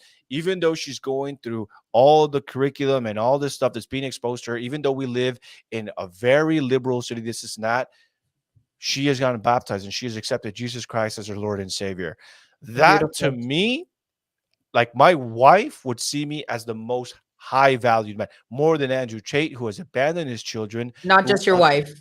I think we can all agree that you know, you are the definition of a high value man. And when we speak about that, and we get a lot of pushback from people that follow us, because you know we end up in the algorithm of a lot of these nerds that say the high value woman that you claim that you want are going to find high value in men like Mexican dad and not in men that are going to make you one of 7 and allow you to take pictures inside of a Bugatti. So it's not based off any facts. And Not only that, I'm just going to end it real quick. And again, this is nothing about me. I'm not the best person. I'm not a perfect man, but I come from a broken home. I remember growing up not having a father. My parents never married. I remember Mhm. at church them calling up all the fathers every single year Yeah. for Father's Day and praying over the fathers and their children.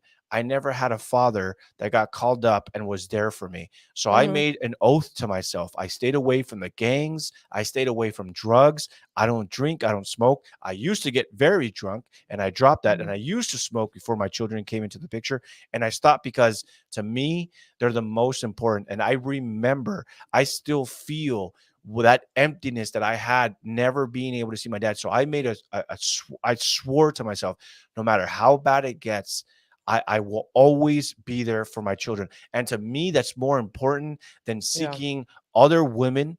That's more important than, Mm. I mean, imagine convincing people that you're the most highest valuable man on earth and that you have Mhm. so much discipline, but at the very first look of a young, attractive girl, you lose composure because that's what it Mhm. is.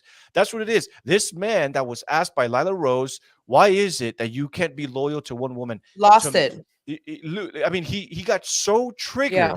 because they make all this money off of young men saying we Mhm. are the epitome of what masculinity is, Mhm. but their biggest weakness is Mhm. a young, beautiful girl walking in front of them, and they just lose composure. Everything goes out the window. You're no longer a Brazilian world champion. You're no longer this high value man. If your kryptonite is that you're not able to keep composure and discipline around young, attractive women, bro, I mean, I that want to to hear me if you is got a to the part in that same weak podcast. mind. I'll give you the floor. Now, I don't know if you got to the part in that same podcast because you have a daughter where Lily Rose basically tells him, like, you know, your daughter's going to see that and she's going to see that her mother's not the only one. And how do you feel about that? And he says, my daughter's going to have to accept my lifestyle because I'm not about to simp for my daughter. I mean, And imagine making those statements, man. Imagine making those statements for your daughter to grow up. I mean, you want to talk, and these are the same people. To Linda, you made a great point, and I want to actually address this now. You said these people sit around and blame women. You can ask my following, you can right. ask my audience for years. I have Yeah. taken to social media and I have 100% blame men. There would Mhm. be no OnlyFans if men stop simping. In that Right. very same podcast, a lot of these women were saying that almost 80-90% of their audience are males and that Mhm. about 50% of them are married men, and that even a percentage of those, when they upload their profile picture to sign up for OnlyFans and get and be able to register and subscribe to these young women in their teenage years, have their spouse in their profile picture. To me, there is nothing more despicable than that. And I say this all the time. I'm like, dude, these people will hit their vape, listen to Andrew Tate, and come and crap on young women that don't stand any chance in today's economy to ever find any kind of stability, that have father Mhm. issues. If you were a better father, if you were if this country had better fatherhood, if we had a better patriarchy, forget toxic masculinity. If you just had real men stepping up, showing up to school boards, teaching their daughters right from wrong, disciplining their children. I mean, dude, all these problems would go away. Why? Because of a man. And you know what? We even can bring it back to scripture. Genesis, literally Genesis. Man was created to lead, named every animal made by God and said, you will reign, you will be the king, you will be the epitome of what is everything that is beautiful in my creation, and you will rule over it. Then came the woman, because notice that the man felt lonely. And then what happened, right? The woman, Eve, took from the forbidden fruit, Mhm. right? Gave it to Adam, convinced them, and people blame Eve. Like, oh, well, if only she had, no, no, no, no. He also had a choice to make. And guess what? He was punished after he tried to blame her. So if you think about it, God punished Adam, not just because he ate from the fruit, but because he took bad advice and he allowed it to happen. And he didn't have good failed at stewardship. leading He as a failed man. it. Exactly. And then when he was asked, why is it that you have allowed this to happen? He tried to blame her. He tried to shift the blame, not from himself as the original steward of all creation and over his wife. He tried to shift the blame over to her. This woman that you created for me is the problem. I'm not the problem. She's the problem. And that is why God punished man. And now you have all these men out here talking about, oh, well, if only women wouldn't make porn. Oh, if only, they would stop the OnlyFans. My brother in Christ, how about you take ownership? How about you take accountability that it is the lack of the real patriarchy that we are in the mess that we have? Because guess what? There would be no OnlyFans models if men, and you know what's even crazier is I guarantee you a lot of these men tune into their OnlyFans in the evening, in the morning. They do whatever they need to do into their sock or whatever, they do. Yeah. And then they tune into the manosphere talking about high energy and other stuff. And they're thinking to themselves like, yeah, bro, we're so much better than women. These women need to be stopped, dude. You know what I mean? Like, imagine, dude, like how much of a simp, how much of a cuck you are, man. And then here you have these men trying to blame women. I 100% blame men for just about everything that is wrong with today's society. You stop taking the leadership roles. You stop taking these leadership positions in your community. You are cucked, man. You're there vaping away, watching your Disney app, watching the same movie on repeat, and sipping on your Bud Light while you complain online about how everything sucks. I'm sorry, man. We need real men. And again, they might serve a purpose to some people. Some people react differently to different messages, but to me, that's just not it. I don't tune in. I don't care. Hey, great for you. You are a wealthy person. But to me, I'm far richer than these people will ever be because they're just not living biblical values and not setting a very good example, especially for Christians. The first thing that I have to say is that, biblically speaking, the other day I was reading the Bible. I sent her, I don't know if it was Proverbs, I can't even quote it right now, but it was basically an entire passage that is dedicated to the manosphere, dedicated to men specifically not having discipline in their sexual desires, because they think that only us women, because we have a vagina, we have to guard ourselves and have to be disciplined, but you don't. Simply because you have a penis. That's literally their argument. It's, you are a woman. You have to be disciplined. I can have 4 girlfriends. You cannot even talk to another person. Well, I don't know who that's going to work for. It's not going to work for me, because if you're talking to 4 people, I'm going to talk to 7 people. That's the first thing. The second thing that I'm going to say is that my friend Michelle, she's married now. She was a traveling nurse. And during her time doing the traveling nurse thing, she was stationed in Chicago for like 3 months. When she was there, she ended up at a party with Dan Bilzerian, right? And she tells me, she's like, this man is surrounded by like 50 women. I mean, there's like 50 women all around this guy. She's like, I have never seen a more soulless, miserable person surrounded by all these women. She's like, I could literally see through his eyes how miserable he really is inside. And you can cope if you're one of these men that loves him. You can say, oh, you're just jealous because you're old, because you're this, because you're that. You'll never be invited. First of all, I never want to be invited to any of these parties. But she said that. She's like, I was kind of shocked because, here he is in his glory with all these women around him, with alcohol and drugs and all this stuff, being able to sleep with whoever he wants. And he literally looked miserable. He looked miserable. And I'm not going to say any names. I'm not going to be dirty. I'm not going to be petty, but I will tell you that I have seen, remember, all of these guys live in Miami. Sneeko, the Fresh and Fit guys, the Jay Waller guy, they all live in Miami. Some of them literally live walking distance from where I live. And I'm telling you right now that on 1 or 2 occasions, I've seen some of these guys out with very unfortunate looking, trashy women. You're not going to see them out with a beautiful Wilhelmina model. You're not going to see them out with a hot little Latina. You're not. You're going to see them with the trashiest, biggest, like, whores of women, that's who you're going to see them out with, because that is actually the only women that are going to be attracted to them. energetically. You know, Speaking of which, Anthony, I want to play this video for you.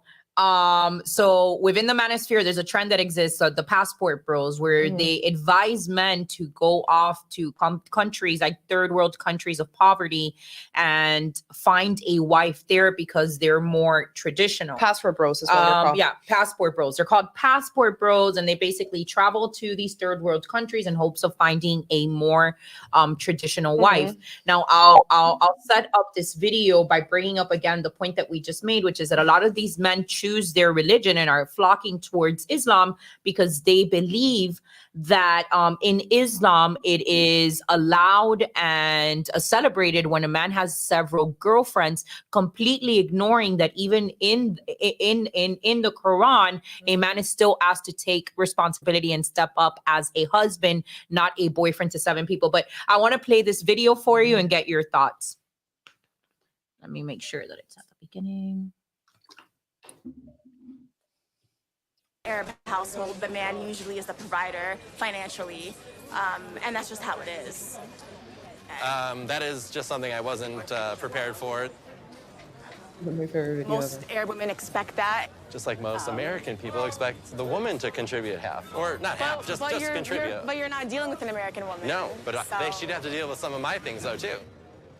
This was definitely not what I wanted to hear. I thought Moroccan women prioritize family over material things, and I was not anticipating that it would mean I have to be the sole provider for a household. I didn't sign up for this. What? So passport bro has a hard reality and realizes that Arab women, just like every other female species in the world, whether it's human or otherwise, expects their male counterpart to offer safety and protection. And amongst that is also providing the safety of a home. Wait, if you don't know what passport bros are, because I don't know if Anthony knows. Since We he's just not- explained it to him. Yeah, we Well, just this is explained the it to first him. time I'm hearing about it. Yeah. Okay, so basically It's a phenomenon. right? It's a phenomenon, and basically these men are tired of the modern day women here in America, and they also want a cheaper wife and stuff like that. So then they can easily impress the woman in Colombia because the dollar exchange is a lot cheaper. So that's what they do, and they go to try to find a wife. She needs a green card. She wants to get out of the Philippines or Morocco or whatever it is, and then this happens. So that's what the Piper Bros are. Also, just really quickly, because there's this guy that says, "Oh, coping in the stream off the chart. Dan is miserable. Oh, give me a break." It's the same myth as unhappy rich people, which is propagated by rich people themselves. Hi, retard. Welcome to our podcast. We're not coping. This is a story of a friend. You don't like the story, that doesn't mean we're coping. Let me tell you something. I live in Miami, surrounded by rich people. You know what rich people are doing? Throwing themselves at fucking buildings because they're committing suicide because they're that miserable. You know where most people are jumping out of? The Icon in Miami, in Brickell, which was one of the most expensive buildings in Miami, jumping out of their $20,000 a month apartments. That happens all the time. Rich people kill themselves too. So this whole idea that you're rich, you have pussy, you have cars, you're not miserable, you're literally living in a delusion. Continue. No, yeah, I mean, it's you know, I think that this is like another like misunderstanding by a lot of people is, and this is something that I've had to really discipline myself to, is people have this false reality that money equals happiness. If you are an unhappy and unfortunate looking person, you're going to be unhappy no matter what. You're going to learn the hard way that the only reason why people even care about you is because you have money. That's about it. Let me tell you something, man. People like Andrew Tate, again, massive respect for everything he's accomplished. I'm not saying that he's a well-accomplished guy. Again, I don't know exactly, how he obtained that wealth. Obviously, he's going through the court system, how he started off, whatever. And even if it wasn't illegal what he was doing, that's not one way that I would achieve wealth, is using other women to communicate with men online and sexting and all that stuff. Again, as a morally Christian person, I just would never do that. But the thing is that there's so many rich. I mean, look at Robin Williams, for example. Yeah. One of the most, I mean, dude, such a great guy, such a phenomenal actor, brought so much happiness to the world, very wealthy, right? And killed himself. There's so many people that have everything. They would never, and us, out here just trying to make it, just trying to be even middle class are just like, man, if only we obtain that health, that wealth, we'd be happy. One thing that I finally realized is like, dude, happiness is a state of being, and it's something that you have to do every single day. I even like I caught myself so many times, and I'm sure you ladies have too. You're watching social media, you're watching your favorite influencers or actor, actress. They're in Dubai, they're in the Bahamas, they're in Mexico somewhere, enjoying life on a horseback, whatever. Jordan Peterson, actually, I was just watching a video of his. He said, those are moments in life. Those are things that you get to experience every once in a while. True happiness is in the moment your wife comes home, or you come home from, rather, you come home from work. How does your wife greet you? Is she happy to see you? Is she thankful that you went to work? What about when your children come home from school? How do they receive you? Are they happy to see you? Are they happy to be home? Do they know that they are in a safe environment that loves them, that is going to cherish those moments, right? That's what true happiness is. Bro, I haven't Right. vacationed in like 10 years. The one time that me and my wife like vacation was we went to Hawaii one time, and I mean that's still the continental U.S. Or at least the United States, rather. I don't know if it's considered continental U.S. because it is an island, but and we had a good time. But it's not like we reminisce on these moments of like, I wish I can go back, because if you build a life worth living, you never have to escape it. We're not working paycheck to paycheck, just saving up little bits of money so we can one day escape. I don't sit down with friends or family saying, bro, I cannot wait for this thing so we can get out of here, drop off the kids with the grandparents, and oh my gosh, just get drunk into oblivion. I don't live that. I look forward to every day, bro. Like honestly, and I mean that genuinely, bro. I'm not out here trying to virtue signal to anyone, trying to make it seem like, hey, I've got it all together. Of course, we all go through our moments in life, right? But literally, like I'm doing this challenge with my son. Waking up early sucks, dude. But you have to form this habit of waking up early. I literally look forward to my wife's coffee every single morning. She just makes it right. I try making the coffee. It doesn't come out the right way. I don't know what she puts in it. For all I know, she's slow poisoning me. I don't know, right? That's just a joke. But dude, I genuinely look forward to that first sip when I come back from the gym. And I'm like, dude, I cannot wait to have my wife's coffee today. Those are just simple things, man. I cannot wait.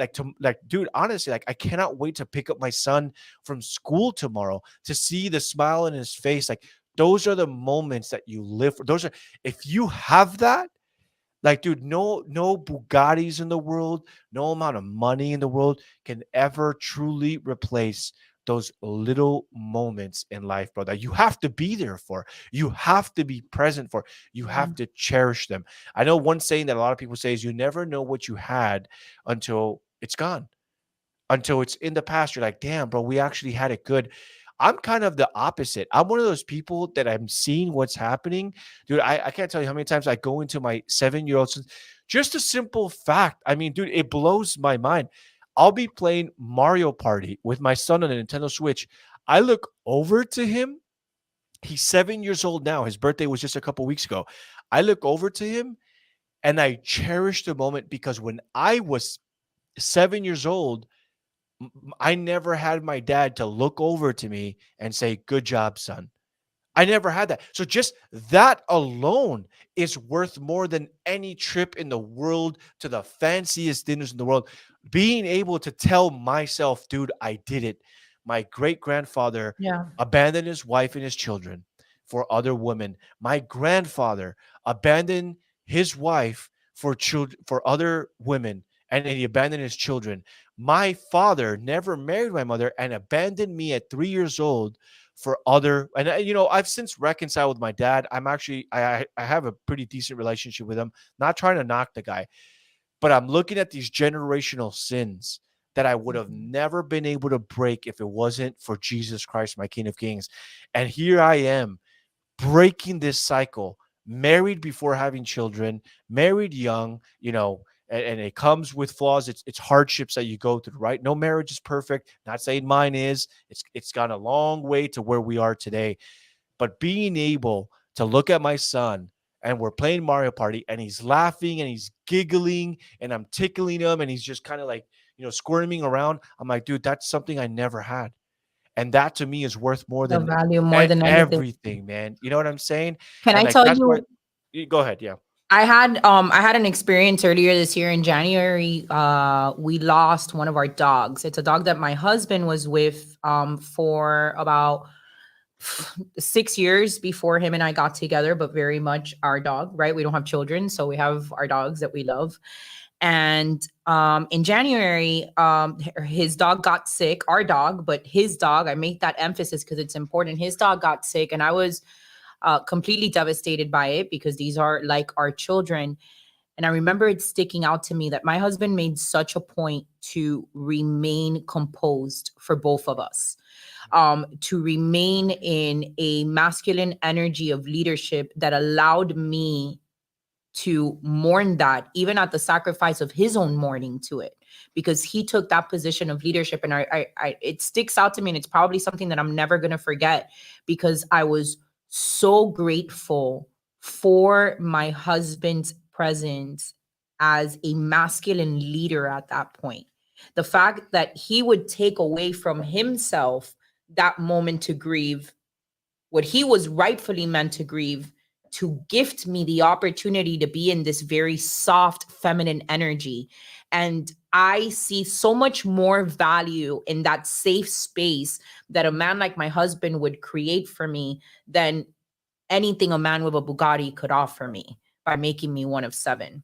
I think it's so important to praise men like you, men like my husband, and praise that there are true women of value that will provide everything that a man biblically needs.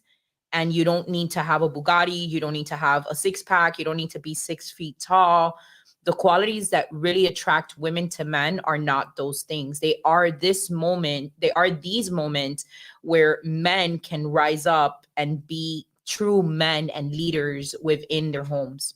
I just think that everything that we're seeing right now, whether it's from the manosphere, and by the way, we got to wrap it up because we're almost out 2 hours. From the manosphere, or even the DeSantis, Trump situation and everything else, it's just like the internet's not real world. Like Right. the internet's just not real world. It's not that the modern day woman sucks. Like even these women, I like Bernadine. I like many of these girls that go on these podcasts. Allie's another one. But at the end of the day, like they're still on the internet, selling their business, whatever it is, to make money. Or whatever, or to inform, it doesn't matter. Yeah. But the modern day woman sucks. The modern day woman sucks. Well, a lot of you guys say that, but you're still using modern day tools to be able to spread your message and to be able to profit from it or create a course or whatever it is. I'm not hating on it, right? But somebody brought up that point today. I'm surrounded by women who are all, for the most part, traditional, who do want to stay home and take care of the kids, who did sacrifice a lot. Let me tell you something. All the girls, I was in a sorority in college. All the girls that I went to school with, where we were in the same, same sorority and whatnot, they could have all chosen the rich older guy when we were 20 years old, 21 years old, and just settled for a rich older guy that we, would buy us bottles or drinks at the club. No one did that. No one did that.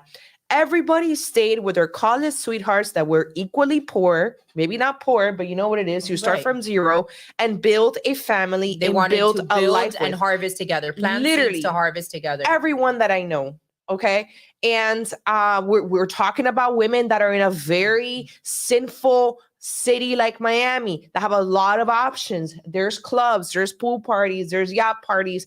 We're talking about, so if in this city you're still finding those type of women, and you know that as well, imagine the rest of America that is in LA, that is in New York, that is in Vegas, that is in Miami, or any big cities. Sure, good women are still out there. There's a lot of good women, and there's a lot of good men as well. There's shitty men, there's shitty women. It's all the same. And I think that because of social media, these things are amplified and are seen as a bigger deal than it is. Oh, everyone's on OnlyFans.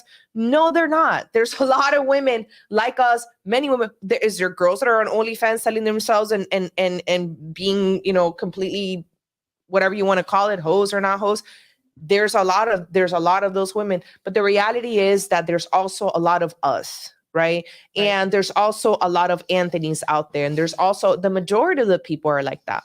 I mean, who I'm surrounded myself with and what? No, there's only one of me. Yeah, there's only one. I want to take a moment to read this super chat from David. David, thank you so much. Sorry it took us so long to get to it, but we appreciate you. Spaniard Panhandle, Florida man, here again. Every parent should read the package insert of each vaccine they want to give their kids and look at how many vaccines were on your childhood schedule versus theirs today. Also, there is nothing more important in the world than motherhood. Amen. And thank you for that, David. I know we're wrapping up. We got to give a shout out to $200.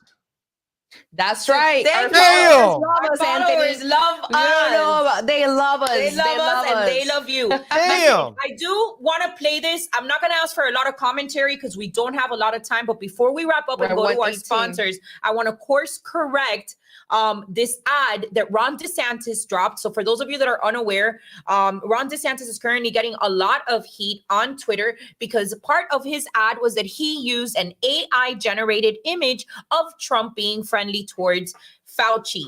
And I want to show this to you guys. And then I just want to debunk it very quickly before we go home. So I'm going to go ahead and play this for you. Let's pick up here where the DeSantis War Room video is at. And then I'll play it. I'll cut it off a few minutes before the end once the main thing comes up. You're fired. You're fired. You're all fired. All four are fired. You're fired. I didn't want you to You're fired. Today I walk in, I hear I'm going to fire him. I'm not firing him. I think he's a wonderful guy. Should you have fired Fauci? So a lot of people ask me that question, and I did it right. Because if you do fire him, you're going to have a firestorm on the left again. Why did you feel unable to fire Fauci? Personally, you're not allowed to. Every time he goes on television, there's always a bomb, but there's a bigger bomb if you fire him. So this is why this is the scene that's important. You have all of these images of Trump sitting with Fauci that are in fact real, but mixed into these images, you've got these fake AI images to give the impression that Trump's relationship with Fauci was a lot closer than what it actually was. We don't have a lot of time to give commentary, but we wanted to leave this next video here for you guys so that you have a way of debunking it. What Trump has said time and time again is that Fauci had a lot of red tape surrounding him. You can't just fire Fauci because he had been around for over 45 years in this country as the head of infectious diseases and so on and so forth, worked under every president since, was it Reagan or Bush, or Bush Senior? So getting rid of him was not easy. And don't take Trump's word for it. Here is Christina Pusha. What is her official title? She is basically the spokeswoman for Governor DeSantis. She's running his entire campaign. They've just given her like a shadow role because she is registered as a foreign agent, as she was working overseas with like the Zelensky regime and like other people. She's a very, very shady character.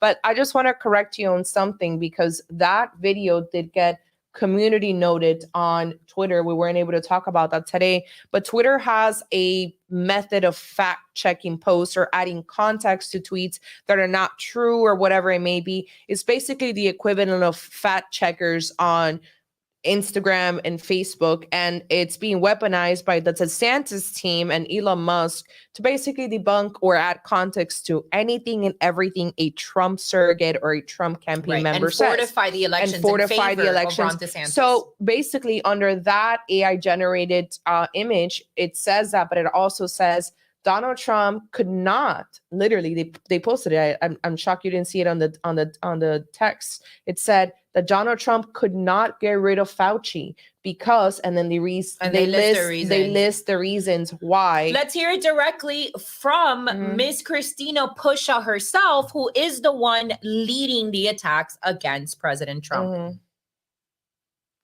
Well, I want to back up. The interview that you're referring to where he mentioned Fauci, and CNN framed it as though it was an attack on Trump. It wasn't. He didn't mention Trump. He mentioned Fauci by name.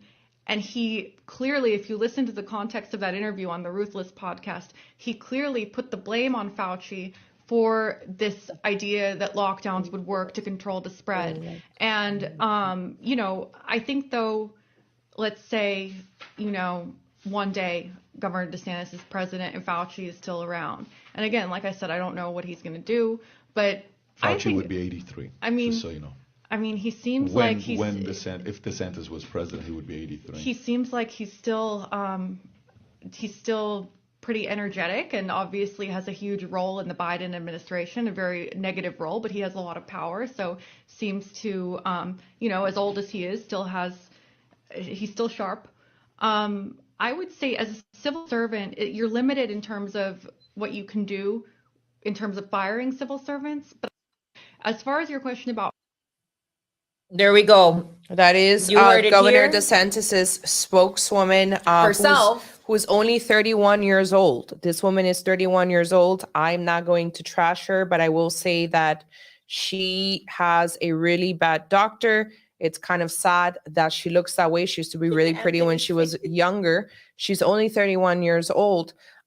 So that's coming straight from the DeSantis campaign has made it their role or their campaign to basically only go after Trump on COVID, to punish him over the vaccines, over the COVID response, over Fauci, that he handed the country to Fauci is basically what he said. I'm going to tell you guys something. Most of the country, Democrats or Republicans that are not perpetually online, have moved on from COVID. I've moved on from COVID. I'm actually, these people are actually making me miss Dr. Fauci of how much they talk about Fauci. And it's not going to work because we're in a really, really bad economy and people are not caring about this.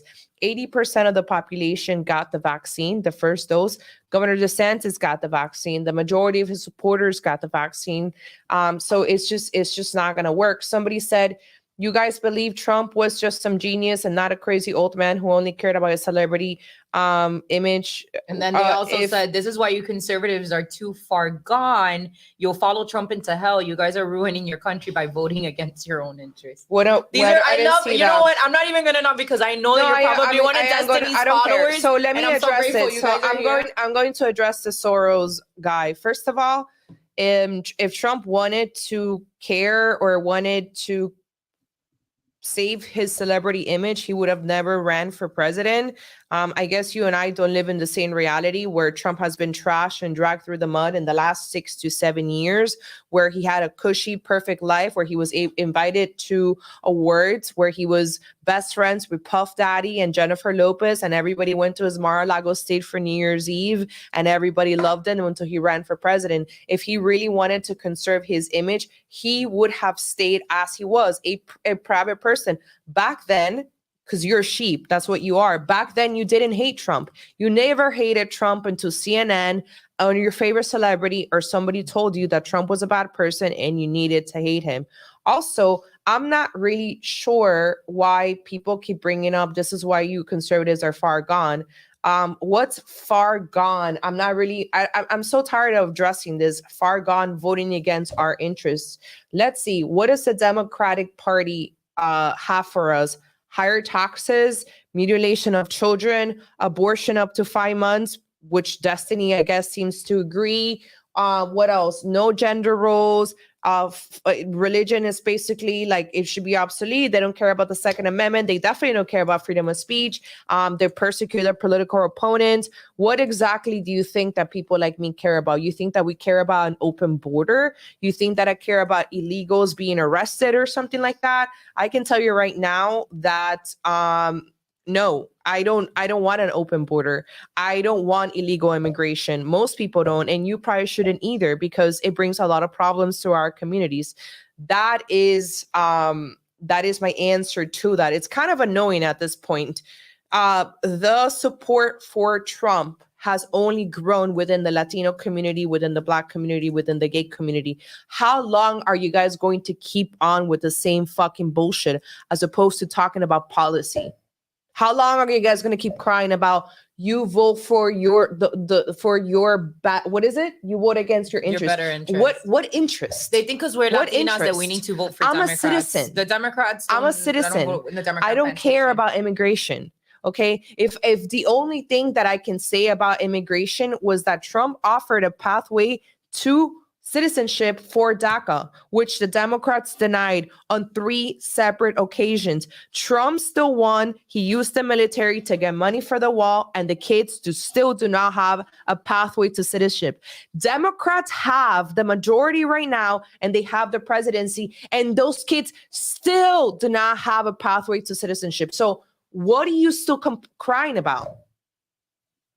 What are you still crying about? Whoa, we're not going to cry anymore. What are you still crying about? Just one piece of advice. One thing I've learned, I think I told you guys before, never, ever communicate with people not even brave enough to upload their profile picture that are just on here. You know what I mean? Because here we are putting our name and our face out in the world. And I don't even agree with the whole, like, well, sometimes we want to say things that are going to get us in trouble. Well, if you're mad enough to say it, then just say it with your name attached to it. That's why that's why I kind of like agree with Elon Musk, like verification of every single person. Me personally, like half these people wouldn't even be online if they had to put their full name and their profile picture, because here we were talking about early life. Here we were talking about Weimar Germany, things that can definitely get us even banned or censored, not just on YouTube, but on conservative circles. But here we are with our faces shown because, again, we're not cowards. Just saying. You're a coward. You don't. He's like, being president has got him more praise than being any celebrity ever could. It's actually cost him a lot more trouble for him and his family. He literally has to appear in a federal court on Tuesday, and you're still crying about Donald Trump. Jesus Christ. Like, do you need a lobotomy? And you need like seek mental help for real. Like, it's so annoying. All right. Well, anyways, guys, please check out our sponsor, Sentry H2O. If you're looking for a water filtration system under the sink, you can have it done in less than 20 minutes. It's going to remove all the toxins out of your water, chloride, fluoride, all the horrible things that can make you gay or have a calcified pineal gland, or believe that voting Democrat is the right thing to do. Right, exactly. And also it's going to add all of these minerals that you need, like calcium and stuff like that. You also get to support an America First Patriot company out of Arizona. So please use our code MPL10 for a small discount.